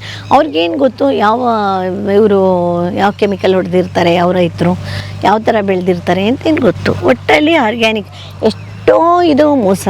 Organic ಅಂತ ಲೇಬಲ್ ಹಾಕ್ಕೊಂಡ್ಬಿಡ್ತಾರೆ. ಆರ್ಗ್ಯಾನಿಕ್ ನನ್ನ ಸ್ಟಡಿ ಪ್ರಕಾರ ಓಕೆ. ಇನ್ನು ಒಳಗಡೆಯಿಂದ ಅವ್ರು ಬೇಕಾದ್ರೆ ಜಸ್ಟಿಫೈ ಮಾಡ್ಕೋಬೋದು. ನಿಮ್ಮದು ಇದನ್ನು ಎಪಿಸೋಡ್ ನೋಡಿಬಿಟ್ಟು ಮಂಡ್ಯ ಆರ್ಗ್ಯಾನಿಕ್ ಬಗ್ಗೆ ಹೇಳಿದೆ ಓಕೆ. ಮಂಡ್ಯ ಆರ್ಗ್ಯಾನಿಕ್ಕು ನಿಮ್ಮ ಮಕ್ಕಳು ಇನ್ವೆಸ್ಟರ್ ಸರ್? ಹಾಂ, ಮಂಡ್ಯ ಕೆಲವೊಂದು ಆರ್ಗ್ಯಾನಿಕ್ ಇದಕ್ಕೆ ಅವ್ರು ಇನ್ವೆಸ್ಟ್ ಮಾಡಿದ್ದಾರೆ, ಲೈಕ್ ಇದು ಮಾಡಿದ್ದಾರೆ. ಇಷ್ಟು ಈಗ ನಮ್ಮ ಪ್ಲೇಟ್ಗೆ ಅಥವಾ ತಿನ್ನೋ ಆಹಾರದಲ್ಲಿ ವಿಷ ಸೇರ್ತಾ ಇದೆಯಲ್ಲ, ಅದು ಗೊಬ್ಬರದ ರೂಪದಲ್ಲಿ ಅಥವಾ ಸ್ಪ್ರೇ ರೂಪದಲ್ಲಿ ಏನಾಗುತ್ತೆ ಬಾಡಿ ಮೇಲೆ ತಿಂದರೆ? ನಾ ಹೇಳಿದ್ನಲ್ಲ, ಇದನ್ನು ಈಗ ಏನಾಗುತ್ತೆ ಅಂತ ಹೇಳಿದ್ರೆ residual and non residual chemicals. Residual chemicals ಹೊಡೆದ್ರೆ ನಮ್ಮ ಬಾಡಿ ಮೇಲೆ ದುಷ್ಪರಿಣಾಮ ಬಿದ್ದೇ ಬೀಳುತ್ತೆ. ಏನಾಗ್ಬೋದು? ಡಯಾಬಿಟಿಸ್ ಬರ್ಬೋದು, ಟ್ಯೂಮರ್ ಆಗ್ಬೋದು ಬಾಡಿನಲ್ಲಿ, ಲೈಕ್ ಏನೋ ಒಂದು ಕಾಯಿಲೆ ನಮ್ಗೆ ಹೇಳೋಕ್ಕಾಗದೇ ಇರೋವಂಥ ಕಾಯಿಲೆ ಬರ್ಬೋದು, ಲೈಕ್ ಕಣ್ಣು ಬೇಗ ಹಾಳಾಗ್ಬೋದು, ನಮ್ಮ ಹಾರ್ಟೇ ಇದಾಗ್ಬೋದು. ಹಾರ್ಟ್ ಅಟ್ಯಾಕ್ ಅಂತ ಹೇಳ್ತಾ ಇದ್ದಾರಲ್ಲ ಇವಾಗ. ನನ್ನ ಇದು ಅನಾಲಿಸಿಸ್ ಪ್ರಕಾರ ಕೆಮಿಕಲ್ಸ್, ನಾವೀಗ ತಿನ್ನೋ ಕೆಮಿಕಲ್ಸ್, ಈಗ ಹಾರ್ಮ್ಫುಲ್ ಕೆಮಿಕಲ್ಸ್ ಇದೆಯಲ್ಲ, ಅದು ಒಂದು ಕಾರಣ ಅಂತ ಅನ್ಕೊತೀನಿ ನಾನು. ಯಾಕೆ ಅಂತ ಹೇಳಿದ್ರೆ ಅದರಿಂದ ನಾವು ಒಳಗಡೆ ಹೋದಾಗ ಟ್ಯೂಮರ್ ಡೆವಲಪ್ ಆಗುತ್ತೆ. ಟ್ಯೂಮರು ಎಲ್ಲೇ ಬೇಕಾದರೂ ಅದು ಟ್ಯೂಮರ್ ಆಗ್ಬೋದು. ಈ ರಕ್ತನಾಳಗಳಲ್ಲಿ, ಎದೆನಲ್ಲಿ ಹಾರ್ಟ್ ಹೋಗೋ ಇದರಲ್ಲಿ ರಕ್ತನಾಳಗಳಲ್ಲಿ ಟ್ಯೂಮರ್ ಆಗಿ ಅದು ಆಗ್ಬೋದು. ಅದು ರೀಸನ್ ಇರ್ಬೋದು. ಬರೀ ಕರೋನಾ ಒಂದೇ ಇಲ್ಲ, ಸಡನ್ನಾಗಿ ಸಣ್ಣ ವಯಸ್ಸಿನವರು ಸತ್ತೋಗ್ತಾ ಇದ್ದಾರೆ ಅನ್ನೋದಕ್ಕೆ ಇದು ಕಾರಣ ಇರ್ಬೋದು. ಬಾಳೆಹಣ್ಣಿಗೆ ಕಾರ್ಬೈಡ್ ಹೊಡಿತಾರೆ. ಮಾವಿನ ಹಣ್ಣು ಸೀಸನ್ ಬಂತು ಅಂದರೆ ನಂಗೆ ತಲೆ ಕೆಟ್ಟೋಗುತ್ತೆ. ಮಾವಿನ ಹಣ್ಣಿಗೆ ನೀವು ನಂಬ್ತಿರೋಲ್ವ, ನಾನು ಅದನ್ನು ಚೆಕ್ ಮಾಡೋಕ್ಕೆ ಅಂತ ಇದು ಯಾರ್ಡ್ಗೆ ಹೋಗಿದ್ದೆ, ಮ್ಯಾಂಗೋ ಯಾರ್ಡ್ಗೆ. ಅಲ್ಲಿ ಅವ್ರನ್ನ ಇದು ಸುಮ್ಮನೆ ಹೀಗೆ ಕ್ರಾಸ್ ಚೆಕ್ ಮಾಡೋಕ್ಕೆ ಅಂತ ಹೋಗ್ಬಿಟ್ಟು, ಇದೇನೇ ಇದು ಈಗ ಇದು ನಾಳೆ ಬೆಳಗ್ಗೆ ಹೊತ್ತು ಕಣ್ಣಾಗಿ ಹೋಗುತ್ತಾ ಅಂದರೆ, ಓ ಮೇಡಮ್ ನಾಳೆ ಬೆಳಗ್ಗೆ ಹೊತ್ತು ಕಣ್ಣಾಗಿ ಹೋಗುತ್ತೆ ನೋಡಿ, ಇದನ್ನು ಇಟ್ಟಿರ್ತೀವಿ ಕೆಳಗಡೆ ಅಂತ ತೋರಿಸಿದ್ರು. ಇಷ್ಟು ಲೆಡ್ಡನ್ನು ಒಂದು ಇದರಲ್ಲಿ ಸುತ್ತಬಿಟ್ಟು, ಬಟ್ಟೆನಲ್ಲಿ ಸುತ್ತಬಿಟ್ಟು ಡಬ್ಬಿ ಕೆಳಗಡೆ ಇಟ್ಟಿರ್ತಾರೆ. ಲೆಡ್ ಅಂದ್ರೆ ಸೀಸಾ? ಅಲ್ಲ, ಲೆಡ್ ಅಂದ್ರೆ ನಮ್ದು ಇದ್ರದ್ದು ಕೆಮಿಕಲ್ ಔಷಧಿ. ಸೀಸಾನೇ ಅದು? ಸೀಸಾ ಅಲ್ಲ, ಪಾಯ್ಸನಸ್. ಅದು ಲೆಡ್ ಹೈಲಿ ಪಾಯ್ಸನಸ್. ಅದೇನಾಗುತ್ತೆ ಅಂದ್ರೆ ಆ ಲೆಡ್ ಫ್ಯೂಮ್ಸ್ ಇದೆಯಲ್ಲ, ಬೆಳಗ್ಗೆ ಆಗೋಷ್ಟರಲ್ಲಿ ಹಣ್ಣು ಮಾಡಿಬಿಡುತ್ತೆ ಮ್ಯಾಂಗೋ ಹಣ್ಣು. ಆ ಗಾಡಿಗಳಲ್ಲಿ ಆ ಮ್ಯಾಂಗೋಗಳು ಮಾರ್ತಾ ಇದ್ರೆ ನಂಗೆ ಹೊಟ್ಟೆ ಉರಿತಾ ಇದೆ. ಏನು ಕಲರ್ ಏನು ಬಣ್ಣ ಹಿಡಿದಪ್ಪ ಇಟ್ಟು ಇರ್ತಾವು. ಮಕ್ಕಳನ್ನೇ ವಿಷಯದಲ್ಲಿ ಬೆಳೆಸ್ತಾ ಇದ್ದೀವಿ. ಚೆಲುವರು ನೀವು ನೋಡಿದಿರಿ ಕಳಿಸಿರ್ತೀವಿ. ನಾಗನಾಕನಹಳ್ಳಿ ಕೆರೆ ನಾವು ಶೂಟ್ ಮಾಡಕ್ಕೆ ಹೋದಾಗ ಹೋದ ವರ್ಷ ಚೆಲುವರು ಬಂದಿರೋ ಸ್ಥಳೀಯರವರು, ಈ ಕನಕಪುರ ರಸ್ತೆಯವರವರು. ಹಾಗಾಗಿ ಅವರು ಕೂಡ ಸ್ಥಳೀಯರೇ. ವೆಂಕಟೇಶ್ ಅಂತ ಅವ್ರು ನೋಡಿದಿರಲ್ಲ ಅವರು. ಹಾಗಾಗಿ ಇವರು ನಮ್ಮ ಗೆಳೆಯರು ಇವರೆಲ್ಲ. ನಾವು ಬನಾನ ಕಡ್ಕೊಂಬಂದು ಮನೇಲಿ ಒಂದು ಗೊನೆ ಇಟ್ಟರೆ ಅದು ನೀಟಾಗಿ ಹಣ್ಣಾಗುತ್ತೆ, ತಿನ್ಬೋದು. ಆದರೆ ನಾವು ಇವಾಗ ಮಾರ್ತೀವಲ್ಲ, ಯಾಕೆಂದ್ರೆ ನಾನು ಬನಾನ 2009ರಿಂದ ನಮ್ಮ ಅಪ್ಪ ಬಿಟ್ಟ ಮೇಲೆ ನಾನು ಬೆಳೆದಿದ್ದೀನಿ, ಈಗೂ ಬೆಳೀತಾ ಇದ್ದೀವಿ. ಅದು ನಾವಿವಾಗ ಬನಾನ ಮಾರೋರಿಗೆ ಬಂದು ಕರ್ಕೊಂಡು ಹೋಗ್ತಾರೆ, ಒಂದೊಂದು ಲಾರಿ, ಒಂದೊಂದು ಟೆಂಪೋ ಕರ್ಕೊಂಡು ಹೋಗ್ತಾರೆ. ಆದರೆ ಅವರೆಲ್ಲ ಈ ಕೆಮಿಕಲ್ನ ಎರಡು ಥರ ಇದೆ ಕೆಮಿಕಲ್. ಒಂದು ಇಡ್ಬೋದು ರೂಮ್ ಒಳಗಡೆ, ಇನ್ನೊಂದು ಡ್ರಮ್ ಒಳಗಡೆ ಕೆಮಿಕಲ್ ಹಾಕ್ಬಿಟ್ಟು ಹಚ್ಬಿಟ್ಟು ಇಟ್ಟರೆ ಸಾಕೋದು. ಬಾಳೆಹಣ್ಣು ಗೊನೆ ಹಾಂ ಚಿಪ್ ಇವಾಗ ಕುಯ್ದುಕೊಂಡು ಹೋಗ್ತಾರೆ ಗೊತ್ತಾ, ಕಟ್ ಮಾಡ್ತಾರೆ, ಅದನ್ನು ಡ್ರಮ್ಮಲ್ಲಿ ನೀರೆಲ್ಲ ಮಿಕ್ಸ್ ಮಾಡಿಬಿಟ್ಟಿರ್ತಾರೆ, ಅದನ್ನ ಹಚ್ಬಿಟ್ಟು ಇಟ್ಬಿಟ್ರೆ ಸಾಕೋದು, ಹಣ್ಣಾಗ್ಬಿಡುತ್ತೆ. ಇನ್ನೊಂದು ಕೆಮಿಕಲ್ ಬಂದು ಅಮ್ಮರು ಹೇಳ್ದಂಗೆ ಸುಮ್ಮನೆ ಅದು ಲೆಡ್ಡು ಥರ ಬರ್ತದೆ, ಅದನ್ನ ಇಟ್ಬಿಟ್ರೆ ಅದು ಗಾಳಿಗೆ ಹಣ್ಣಾಗ್ಬಿಡ್ತದೆ. ಅದು ತಿನ್ನೋದ್ರಿಂದ ಮನುಷ್ಯನ ಜೀವ ಇದ್ರ ಮೇಲೆ ತುಂಬ ಪರಿಣಾಮ ಬೀಳುತ್ತೆ. ಅದರಿಂದನೇ ತೊಂದರೆ ಆಗ್ತದೆ. ಹೌದು, ಅದರಿಂದ ತೊಂದರೆ ಆಗ್ತಾ ಇರೋದು ಇವತ್ತು. ಏನು ಸರ್, ನಾನು ಬಾಳೆಹಣ್ಣು ಪ್ರಿಯ, ನನಗೆ ಆಗ್ಬಿಟ್ಬಿಟ್ರೆ ಯಾವುದೇ ಥರ ಬೆಳೆ ಬೆಳಿಬೇಕು ಅಂದ್ರೂ ಕೆಮಿಕಲ್ ಹೊಡೆದ್ರೆ ಬೆಳೆಯೋಕ್ಕೆ ಆಗೋದಿಲ್ಲ, ಆ ಥರ ಪರಿಸ್ಥಿತಿ ಆಗ್ಬಿಟ್ಟಿದೆ. ಇಲ್ಲ, ಈಗ ಬಾಳೆಹಣ್ಣು ನಾ ಹೇಳ್ತೀನಲ್ಲ, ಇವಾಗ ಬಾಳೆಹಣ್ಣು, ದ್ರಾಕ್ಷಿ ಮಕ್ಕಳಿಗೆ ದ್ರಾಕ್ಷಿ ತಿನ್ನೋಕ್ಕೆ ಇಷ್ಟ. ಓಕೆ, ಮಕ್ಕಳುಗಳಿಗೆ ನೀವು ಇವಾಗ ಅಂಗಡಿನಲ್ಲಿ ಇದರಲ್ಲಿ ಗಾಡಿಗಳಲ್ಲಿ ದ್ರಾಕ್ಷಿ ಮಾರಾಟ ಮಾಡ್ತಾ ಇರ್ತಾರೆ, ಅದನ್ನು ತೊಗೊಂಬಂದು ಮನೆಗೆ ತೊಗೊಂಬರ್ತೀರ ಮಕ್ಕಳಿಗೆ ಇಷ್ಟ ಅಂತ ಹೇಳ್ಬಿಟ್ಟು. ಆ ದ್ರಾಕ್ಷಿ ಕೊಡುವಾಗ ನೀವು ಒಂದ್ಸತಿ ಯೋಚನೆ ಮಾಡಬೇಕು, ಅದು ನೀವು ಪಾಯ್ಸನ್ನೇ ಕೊಡ್ತಾ ಇದ್ದೀರಾ ಅಂತ. ಯಾಕೆ ಅಂತ ಹೇಳಿದ್ರೆ ಅದರಲ್ಲಿ ನಿಮ್ಗೆ ಗೊತ್ತಲ್ಲ ದ್ರಾಕ್ಷಿ ಹೇಗೆ ಬೆಳೀತಾರೆ ಅಂತ. ದುಃಖ ಆಗುತ್ತೆ ನನಗೆ. ಈ ಅವೇರ್ನೆಸ್ಸು ನಾನು 5-6 ವರ್ಷದ ಹುಡುಗಿ ಇದ್ದಾಗಲೇ ಇತ್ತು. ಬಿಕಾಸ್ ಅವ್ರು ರಾಜು ಅವರು ಇದು ಮಾಡಿ ನನಗೆ ಅದನ್ನು ತಲೆ ಒಳಗಡೆ ತುಂಬಿಟ್ಟಿದ್ರು, ಈ ಥರ ಇದಾದರೆ ಈ ಥರ ಆಗುತ್ತೆ ಇದಾಗುತ್ತೆ. ಆಮೇಲೆ ನನ್ನ ಮಗ ಹುಟ್ಟಿದ ತಕ್ಷಣ ನನಗೆ ಏನಾಯ್ತು ಅಂತ ಹೇಳಿದ್ರೆ, ನನ್ನ ಪ್ರೆಗ್ನೆಂಟ್ ಆಗ್ತಿದ್ದಾಗೇ ನನಗೆ ಅದೆಲ್ಲ ಬಂದುಬಿಡ್ತು ತಲೆಗೆ. ನಾನು ಅದು ಓದೋಕ್ಕೆ ಶುರು ಮಾಡಿದೆ, ಯಾವ ಥರ ಕೆಮಿಕಲ್ಸ್ ಹೊಡಿತಾರೆ, ಯಾವಾಗಲೂ ಓದೋದು. ಇನ್ನು ಯೂಟ್ಯೂಬ್ ಇಲ್ಲ, ಬುಕ್ಸ್ಗಳು, ಇಂಟರ್ನೆಟ್ ಇಲ್ಲ. ಆಮೇಲೆ ನಮ್ಮ ತಂದೆ ತುಂಬ ನಾಲೆಜಬಲು. ನಮ್ಮ ತಂದೆ ಹತ್ರ ಡಿಸ್ಕಸ್ ಮಾಡುವೆ. ಹೈಸ್ಕೂಲ್ ಹೆಡ್ ಮಾಸ್ಟರ್ ಆಗಿದ್ರಲ್ಲ, ಅವರು ನಾಲೆಡ್ಜ್ ತುಂಬ ಇತ್ತು ಅವ್ರಿಗೆ. ಇಲ್ಲ, ಅವ್ರ ಹತ್ರ ಡಿಸ್ಕಸ್ ಮಾಡುವೆ, ಇದೇನಿದು ಈ ಥರ ಹೇಗೆ, ನಾನು ಇವಾಗ ನಾನು ಪ್ರೆಗ್ನೆಂಟು, ನನ್ನ ಮಗುನ ಹೆಲ್ತಿಯಾಗಿ ಬೆಳೆಸ್ಬೇಕು ಅಂತ ಒಂದು ದೊಡ್ಡ ಕನಸಿತ್ತು ನನಗೆ. ಆಮೇಲೆ ನಾನು ತಿನ್ನೋಕೆ ಮುಂಚೆ ನಾನು ಯೋಚನೆ ಮಾಡೋದು, ಅಯ್ಯೋ ಇದರಲ್ಲಿ ಏನು ಕೆಮಿಕಲ್ ಇದು. ನಮ್ಮ ಅಮ್ಮಂಗಂತೂ ತಲೆ ಕೆಟ್ಟೋಗಿತ್ತು.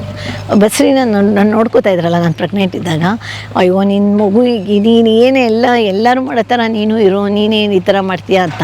ಆಮೇಲೆ ಒಂದಷ್ಟು ಮೆಥಡ್ ಕಂಡಿಡ್ಕೊಂಡೆ. ಅದನ್ನು ಏನಂತ ಹೇಳಿದ್ರೆ, ಇದು ದ್ರಾಕ್ಷಿ ನಾನು ತಿಂತಾ ಇರಲಿಲ್ಲ ಅಫ್ಕೋರ್ಸ್. ಈಗಲೂ ದ್ರಾಕ್ಷಿ ಅಂದರೆ ನನಗೆ ಗೊತ್ತು ಅದರೊಳಗಡೆ ಏನಿದೆ ಅಂತ. ತುಂಬ ಜಾಸ್ತಿ. ಅದೇ ನಾನು ಮಾಲ್ಡೀವ್ಸ್ ಕತೆ ಅರ್ಧಕ್ಕೆ ನಿಲ್ಸಿದ್ನಲ್ಲ, ಮಾಲ್ಡೀವ್ಸಲ್ಲಿ. ಆಮೇಲೆ ಅವ್ರಿಗೆ ಕೇಳಿದೆ, ಆಮೇಲೆ ಕೇಳಾದ್ಮೇಲೆ ಸೀದಾ ಅವ್ರ ಆಫೀಸಲ್ಲಿದೆ ಅಂತ ಹುಡ್ಕೊಂಡೋದೆ. ಅವ್ರದ್ದು ಹೌಸ್ ಕೀಪಿಂಗ್ ಆಫೀಸ್ ಎಲ್ಲಿದೆ ಅಂತ ಹುಡ್ಕೊಂಡೋಗಿ, ಅದು ಯಾವ ಡಬ್ಬಗಳಿದೆ, ಅದು ಏನು ಹೊಡಿತಾ ಇದ್ದಾರೆ ಇಲ್ಲಿ ಇದು ಅಂತ ಹೇಳಿ ಆ ಜನರಲ್ ಮ್ಯಾನೇಜರ್ನ ಕರೆದು ನಾನು ಹೇಳಿದೆ, ನಾವು ಇಷ್ಟಿಷ್ಟು ದುಡ್ಡು ಕೊಟ್ಟು ಬರ್ತೀವಿ ಇಲ್ಲಿಗೆ ರಿಸಾರ್ಟ್ಗೆ, ಇಲ್ಲಿ ಬಂದು ಈ ವಿಷ ಕುಡಿಯೋಕ್ಕಾ, ಏನಾದರೂ ಅರ್ಥ ಇದೆಯಾ ಅದರಲ್ಲಿ? ಅಲ್ಲಿ ಹೋಗ್ಬಿಟ್ಟು ಎಲ್ಲ ಫುಲ್ ಅಲ್ಲಿ ಹೊಡ್ಕೊಂಡು ಹೋಗ್ತಾ ಇರ್ತಾರಲ್ಲ, ಹೊಡ್ಕೊಂಡು ಹೋಗ್ತಿರೋದ್ರಲ್ಲಿ ಫುಲ್ ಇದಕ್ಕೆಲ್ಲ ಹಬ್ಬಿಟ್ಟಿರುತ್ತೆ ಅದು ಪಾಯ್ಸನ್ನು. ಗಾಳಿಗೆಲ್ಲ. ಸೊ ನೀವು ಯಾವುದು ಪ್ರಕೃತಿ ದತ್ತವಾಗಿ ಚೆನ್ನಾಗಿದೆ ಅಂತ ಹುಡ್ಕೊಂಡು ಕೋಟ್ಯಾಂತರ ರೂಪಾಯಿ ಖರ್ಚು ಮಾಡ್ಕೊಂಡು ಟ್ರಿಪ್ಗೆ ಹೋಗ್ತೀರಿ ಫ್ಯಾಮಿಲಿ ಜೊತೆ, ಅಲ್ಲಿ ವಿಷ ತಗೊಂಡು ನೀವೇ ಅಯ್ಯೋ ಅಲ್ಲ ಹೋಗೋಣ ಅಂತ ಅಂದ್ಕೊಂಡೆ ಮಾಲ್ಡೀವ್ಸ್ಗೆ, ನೀವು ಹೇಳಿದ ತಕ್ಷಣ ಹಂಗೆ ವಾಪಸ್ ಹೋಗ್ಬಿಟ್ಟೆ. ನೀವೇ ಈ ಥರ ಈಗ ಎಲ್ಲೆಲ್ಲಿ ಲಾನಿರೋ ಜಾಗ ಇರುತ್ತೋ, ನಾನು ಮೊನ್ನೆ ಇದರಲ್ಲಿ ಅಮೇರಿಕಾ ಟಿ ವಿನಲ್ಲಿ ನಂದೊಂದು ಇಂಟರ್ವ್ಯೂ ಆಯಿತು. ಓ ಹೌದಾ? ನಾನು ನಿಮ್ಗೆ ಕ್ಲಿಪ್ಪಿಂಗ್ ಕೊಡ್ತೀನಿ ಅದ್ರದ್ದು. 1.5 hours 2 hours ಇಂಗ್ಲೀಷಲ್ಲ? ಇಂಗ್ಲಿಷ್. ಇಂಗ್ಲಿಷ್ ತಾನೇ ಮಾತಾಡ್ಬೇಕು ನಾನು ನೋಡಿ ಅಂತ. ಅಲ್ಲ, ಅದರಲ್ಲಿ ಮೈಕ್ ಅಂತ ಡೆಪ್ಯೂಟಿ ಮೇಯರು ನನಗೆ ಶಿಕಾಗೋ ಡೆಪ್ಯೂಟಿ ಮೇಯರ್ ನಂಗೆ ಇಂಟರ್ವ್ಯೂ ಮಾಡಿದ್ರು. ಅವ್ರ ಹೆಸರು ಮೈಕ್ ಅಂತ. Okay, mister Mike. Okay. And ಅವರು ಇದು ಮಾಡಿ ನಾನು ಧೈರ್ಯವಾಗಿ ಹೇಳಿದೆ, ಅಮೇರಿಕಾದಲ್ಲಿ ಪೊಲ್ಯೂಷನ್ ಆಗ್ತಿಲ್ವಾ, ಅಮೇರಿಕಾದಲ್ಲೂ ಆಗ್ತಾಯಿದೆ ಪೊಲ್ಯೂಷನು ಅಂತ ಹೇಳಿದೆ ಅವ್ರಿಗೆ. ಅಲ್ಲಿ ಇದರಲ್ಲೂ ಆಗ್ತಾಯಿದೆ, ಆದರೆ ನಮ್ಮ ಇದರಲ್ಲಿ ಕಾಣ್ದಿರೋ ಥರ ಆಗ್ತಾಯಿದೆ, ಅಲ್ಲಿ ಕಾಣೋ ಥರ ಆಗ್ತಾಯಿದೆ. ಲಾನು ಅಂತ ಹೊಡ್ಕೊಂಡು ಎಲ್ಲ ಕಡೆ ಲಾನ್ ಮೇಂಟೈನ್ ಮಾಡ್ತಾರೆ. ಒಂದು ಹೇಳ್ತೀನಿ ನಾನು, ಲಾನು ಗ್ರೀನಾಗಿರ್ಬೇಕಾದ್ರೆ, ಲಾನು ಉಳ್ಕೋಬೇಕಾದ್ರೆ, ಲಾನಲ್ಲಿ ಟರ್ಮೈಟ್ಸ್ ಬರದೇ ಇರಬೇಕಾದ್ರೆ ಕೆಮಿಕಲ್ ಹಾಕಲೇಬೇಕು. ಇಲ್ಲ ಹಾಕೋದು ಇಲ್ಲಿ ಏನು ಗೊತ್ತಾ, ಅಲ್ಲಿದು ನನಗೆ ಯಾರು ಬಿಟ್ಕೊಟ್ಟಿಲ್ಲ ಈಗ ಏನು ಹಾಕ್ತಾರೆ ಕೆಮಿಕಲ್ ಅಂತ. ಬಟ್ ಆದರೆ ಇಲ್ಲಿ ಮಾತ್ರ 4-8 ಹಾಕ್ತಾರೆ. 4-8 ಇನ್ನೂ ಸಿಗ್ತಾ ಇದೆಯಾ? 4-8 ಬ್ಯಾನ್ ಆಗಿದೆ ಅಂತೆ. ಇಲ್ಲ ಇದೆ. ಅಲ್ಲ ಇದು ಸಿಗುತ್ತಾ? ಎಲ್ಲ ಯಾವ ಅಂಗಡಿ ಸಿಗುತ್ತೆ ಹೇಳು ಒಂಚೂರು. ಸುಮ್ಮನೆ ಒಂದು ಅಂಗಡಿಗೆ ಹೋಗ್ಬಿಟ್ಟು ಅಪ್ಪ ಒಂದು 4-8 ಕೂಡ ಪರ್ಮಿಟ್ ಕೇಳ್ಕೊಂಡು ತಗೊಂಡೋಗ್ಬಿಡೋಣ. ತಗೊಂಡೋಗಿ ಕೆಮಿಕಲ್ ಸಿಗುತ್ತೆ ನೋಡಿ, ಹಾರ್ಡ್ವೇರ್ ಅಂಗಡಿಯಲ್ಲಿ ಸಿಗುತ್ತೆ. ಯಾಕೆ ಗೊತ್ತಾ, ಅಲ್ಬೇಡಲ್ಲಿ ಇದಕ್ಕೆಲ್ಲ ಗೆದ್ಲು ಬರುತ್ತಲ್ಲ, ಇವಾಗ DDT ಸಿಗಲ್ಲ. DDT ಅನ್ನೋದು ಇತ್ತು ಹಿಂದೆ, DDT ಪುಡಿ ಇತ್ತಲ್ಲ, ಅಲ್ಲಿ ಆ DDT ಪುಡಿ ಇದು ಪಾಯ್ಸನ ಅದೆಲ್ಲ ಪಾಲಿಡಾಲ್ ಇತ್ತು, ನಂಗೆ ಜ್ಞಾಪಕ ಇದೆ. ಪಾಲಿಡಾಲ್ ಆತ್ಮಹತ್ಯೆ ಮಾಡಕ್ಕೆ ಬಳಸ್ಕೊಳ್ಳೋದನ್ನ ಸಿಗುತ್ತೆ ಮೇಡಮ್. ಪಾಲಿಡಾಲ್ ಸಿಗುತ್ತೆ. ಇವಾಗ ಕೊಡಲ್ಲ, ಸ್ವಲ್ಪ ಕಷ್ಟ. ಗಿಡ ಕೊಡಿ ಔಷಧಿ ಹೊಡೆದ್ಬಿಟ್ರೆ ಸಾಕು, ಕುಡಿದ್ಬಿಟ್ರೆ ಅದಕ್ಕಿಂತ ಡಬಲ್ ಜಾಸ್ತಿ ಸ್ಟ್ರಾಂಗ್. ತಗರಿ ಗಿಡ ಗಿಡ ಕೊಡತ್ತಾರಲ್ಲ, ಏನು ಸಿಕ್ಕಾಪಟ್ಟೆ ಸ್ಟ್ರಾಂಗ್ ಅದು. ಇವಾಗ ಬರ್ತಾ ಇರೋದ ಒಟ್ಟು ಕೆಮಿಕಲ್ ತಿನ್ಬಾರ್ದು, ಕರೆಕ್ಟಾ? ತಿನ್ಬಾರ್ದಲ್ಲ, ಸತ್ತೋಗ್ತಾ ಇದ್ದೀವಿ. ಪಾಪ್ಯುಲೇಷನ್ ಜಾಸ್ತಿ ಅಂತಾರೆ, ಹೆಂಗ್ ಮಾಡೋದು ಈಗ? ಆಮೇಲೆ ಏನ್ ಗೊತ್ತಾ, ಅಟ್ಲೀಸ್ಟ್ ತರಕಾರಿಗಳಲ್ಲಿ ಕೋಸ್ ತಿನ್ನಕ್ ಹೋಗ್ಬಾರ್ದು. ಹೂಕೋಸ ಎಲೆಕೋಸ ಎಲ್ಲ ಕೋಸ್ಗಳು, ಆ ಕೋಸ್ಗಳಲ್ಲಿ ಅದಕ್ಕೆ ಲೇಯರ್ ಬೈ ಪೆಸ್ಟಿಸೈಡ್ಸ್ ಇರುತ್ತೆ. ಮತ್ತೆ ಇದಕ್ಕೆ ಮೇಡಮ್ ಅದು ಕೇಳಿ, ಕಲ್ಲಂಗಡಿ ಹಣ್ಣಿಗೆ ಹೋಗ್ಬಿಟ್ಟು ಆ ತೊಟ್ಟಿಗೆ ಹೊಡಿತಾ ಇರ್ತಾರೆ ಕೆಮಿಕಲ್ ಇಂಜೆಕ್ಷನ್. ಎಷ್ಟು ಡೇಂಜರಸ್ ಗೊತ್ತಾ? ಆ ಪಾಲಿ ಕವರ್ ಹಾಕ್ಬಿಟ್ಟು ಕಲರ್ ಮಾರಾಟಕ್ಕೆ. ಕಡೆಗೆ ಏನು ತಿನ್ಬೇಕು ಅನ್ನೋದು ಕ್ವಶನ್ ಆಗುತ್ತೆ. ಬಾಳೆಹಣ್ಣಿಗೆ ಕಾರ್ಬೈಡ್ ಹಾಕ್ತಾರೆ, ಮಾವಿನ ಹಣ್ಣಿಗೆ ಲೆಡ್ ಹಾಕ್ತಾರೆ. ಇದಕ್ಕೆ ಅಟ್ಲೀಸ್ಟು ಏನಾಗುತ್ತೆ ಅಂತ ಹೇಳಿದ್ರೆ, ಅಟ್ಲೀಸ್ಟ್ ಇದನ್ನು ಈಗ ವೆನಿಗರಲ್ಲಿ ಅದನ್ನು ಸ್ವಲ್ಪ ಒಂದು ಅರ್ಧ ಗಂಟೆ ಇಟ್ಬಿಟ್ಟು, ಆಮೇಲೆ ಇಲ್ಲ ಬೇಕಿಂಗ್ ಸೋಡಾ ಸ್ವಲ್ಪ ನ್ಯೂಟ್ರಲೈಸ್ ಮಾಡುತ್ತೆ. Half of the quantity neutralise ಮಾಡುತ್ತೆ ಅಂತ ಕಂಡುಹಿಡ್ದಿದ್ದಾರೆ. ಬೇಕಿಂಗ್ ಸೋಡಾದಲ್ಲಿ ಇದನ್ನು ಮುಳುಗಿಸ್ಬಿಟ್ಟು ಮಕ್ಕಳು ತೀರಾ ದ್ರಾಕ್ಷಿ ತಿನ್ನಬೇಕು ಅಂತ ಹಠ ಮಾಡಿದಾಗ ಅದನ್ನು ಒಂದು ಅರ್ಧ ಮುಕ್ಕಾಲು ಗಂಟೆ ಅದನ್ನು ಬೇಕಿಂಗ್ ಸೋಡಾದಲ್ಲಿ ಡಿಪ್ ಮಾಡಿಬಿಟ್ಟು ಇದನ್ನು ದ್ರಾಕ್ಷಿನ ಮಕ್ಳಿಗೆ ಕೊಡೋದು ಒಳ್ಳೆಯದು. ಡ್ರೈ ಗ್ರೇಪ್ಸ್ನ ಸುಮ್ಮನೆ ತೆಗೆದು ಕೊಡಬೇಡಿ. ಡ್ರೈ ಗ್ರೇಪ್ಸ್ ಕೊಡಬೇಕಾದ್ರೂ ಅದಕ್ಕೆ ಇದರಲ್ಲಿ ನೆನೆಸ್ಬಿಟ್ಟು ವೆನಿಗರಲ್ಲಿ ಅದೊಂದು ಸ್ವಲ್ಪ ಟಾಕ್ಸಿಸಿಟಿ ತೆಗೆದುಬಿಟ್ಟು ಕೊಡೋದು ಒಳ್ಳೆಯದು ಅಂತ. ಇಲ್ಲಾಂದರೆ ಒಣ ದ್ರಾಕ್ಷಿ ಚೆನ್ನಾಗಿ ಕುದಿಸ್ಬಿಟ್ಟು ಕೊಡ್ತಿನ್ಬಿಡೋದು. ರುಚಿನೇ ಅದ್ರ ರುಚಿ ಆ್ಯಕ್ಚುಲಿ ಈಗ ಚೆನ್ನಾಗಿರೋದು ಚೆನ್ನಾಗಿ ಬದುಕಬೇಕು ಅಂತ ಏನು ಮಾಡ್ಬೇಕು ನಂಗೆ ಅನಿಸ್ತಾ ಇದೆ. ಒಂದು ಸೊಲ್ಯೂಷನ್ ಇಲ್ಲ, ಆದಿಮಾನವ್ರ ಥರ ಗುದ್ಲಿ ಹಿಡ್ಕೊಂಡು ಗೆಡ್ಡೆ ಗೆಣಸು ಕೆತ್ಕೊಂಡು ತಿನ್ಕೊಂಡು ಸೀದಾ ಒಂದು ಈಟಿ ಎತ್ಕೊಂಡು ಓಡೋಗಿ ಪ್ರಾಣಿಗೆ ಚುಚ್ಚಿ ಬಹುಶಃ ಅದು ಒಳ್ಳೇದು ಅಲ್ವಣ್ಣ. ಬಾರ್ಬೆಕ್ಯೂ ಮಾಡ್ಕೊಂಡು ಮನು ನಾವಿಬ್ಬರು ಹಂಗೆ ಮಾಡೋಣ. ಮೇಡಮ್ ಹಂಗೆ ಮಾಡಲ್ಲ. ಮೇಡಮ್ ಗೆಣಸ್ಗೆ ಏನೋ ಗೆಡ್ಡೆ ಗೆಣಸು, ನಾವು ನಂದಿಗಿಂದಿ ಹೊಡಿಯೋದು ಈ ಥರ. ಬಟ್ ಎಲ್ಲಿ ತಿಂತೀರಾ ಗೆಡ್ಡೆ ಗೆಣಸು? That's important. ಅಲ್ಲ ಹಂಗಾಗಿದೆ ಪರಿಸ್ಥಿತಿ ಈಗ. ಕಾಡಿಗೆ ಹೋಗ್ಬೇಕು, ಎಲ್ಲಿ ತಿನ್ನಕ್ಕಾಗಲ್ಲ. ಕಾಡಿಗೆ ಬಿಡಲ್ಲ, ಈಗ ಏನು ಮಾಡೋಕ್ಕಾಗಲ್ಲ. ಕಾಡಿಗೆ ಹೋಗ್ಬೇಕು. ಕಾರ್ಡ್ ಮಾಡಬೇಕು ಅಂತಾನೆ ಗುಂಡಿ ಮಾಡಿಸ್ತಾರೆ. ಈಗ ನಾವೆಲ್ಲರೂ ಒಂದು ಮಾಸ್ ಸೂಸೈಡ್ ಕಡೆ ಹೋಗ್ತಾ ಇದೀವಿ ಅಲ್ವಾ ಮೇಡಮ್? ಕೆಮಿಕಲ್ ತಿಂದು ಒಂದು ಮಾಸ್ ಸೂಸೈಡ್ ಇದೆ. ಈಗ ದಿಲೀಪ್ ರಾಜ್ ಹೋಗ್ಬಿಟ್ರು ನೋಡಿದ್ರ? ಓ ನಮ್ಮ ಪಾಪ ಕ್ಲೋಸ್ ಫ್ರೆಂಡ್ ಮೇಡಮ್ ಅವರು. ನಂಗೂ ತುಂಬಾ ಒಳ್ಳೆ ಮನುಷ್ಯ. ತುಂಬಾ ಸಲ ಫೋನ್ ಮಾತಾಡ್ತಿದ್ವಿ. ಅಂದ್ರೆ ತುಂಬಾ ದುಃಖ ಪಟ್ಬಿಟ್ಟೆ ನಾನು ಅಲ್ಲಿ ಇದ್ಕೊಂಡು ಅಮೆರಿಕಾದಲ್ಲಿ. ನಾ ಸುಳ್ಳು ಸುದ್ದಿ ಅನ್ಕೊಂಡೆ ಫಸ್ಟು, ಆಮೇಲೆ ಅದು ನಿಜ ಅನ್ಕೋತಾದಾಗ ಬಹಳ ದುಃಖ ಆಗೋಯ್ತು ಪಾಪ. ಅಲ್ಲ, ಜೆಂಟ್ಲ್ಮನ್, ತುಂಬ ಒಳ್ಳೆಯ ಮನುಷ್ಯ ಅವನು. ದೀಪಕ್ಕು ನಾನೆಲ್ಲ ವೆರಿ ಕ್ಲೋಸ್ ಫ್ರೆಂಡ್ಸ್ ನಾವು. ಅವರಣ್ಣ ದೀಪಕ್ಕು ಅದೇ ಹೇಳೋದು, ಇದೆಲ್ಲ ಈ ಸಡನ್ ಡೆತ್ತು ಇದೆಲ್ಲ ಏನಕ್ಕಾಗತ್ತೆ? ಆಮೇಲೆ ಗಾರ್ಬೇಜ್ಗೆ ಬೆಂಕಿ ಹಾಕ್ತಾ ಇರ್ತಾರಲ್ಲ, ಗಾರ್ಬೇಜ್ ಪ್ಲಾಸ್ಟಿಕ್ ಸುಡೋದು, ಗಾರ್ಬೇಜಿಗೆ ಬೆಂಕಿ ಹಾಕ್ತಾರೆ. ಆ ಬೆಂಕಿನಲ್ಲಿ ಹಾಳಾಗಿರೋ ಬ್ಯಾಟ್ರಿ ಇರುತ್ತೆ, ಆ ಬೆಂಕಿನಲ್ಲಿ ಇದು ಔಷಧಿಗಳಿರುತ್ತೆ, ಬಿಸಾಕ್ಬಿಟ್ಟಿರ್ತಾರೆ, ಸಿರಿಂಜ್ಗಳಿರುತ್ತೆ, ಅದೆಲ್ಲ ಸೇರಿಸಿ ಬೆಂಕಿ ಹಾಕ್ತಾರೆ. ಆ ಫ್ಯೂಮ್ಸಲ್ಲಿ ಪಾಯ್ಸನ್ ಎಮಿಟ್ ಆಗುತ್ತೆ. ಅದು ಫ್ಯೂಮ್ಸ್ ಎಲ್ಲ ಪಾಯ್ಸನಸ್ಸು.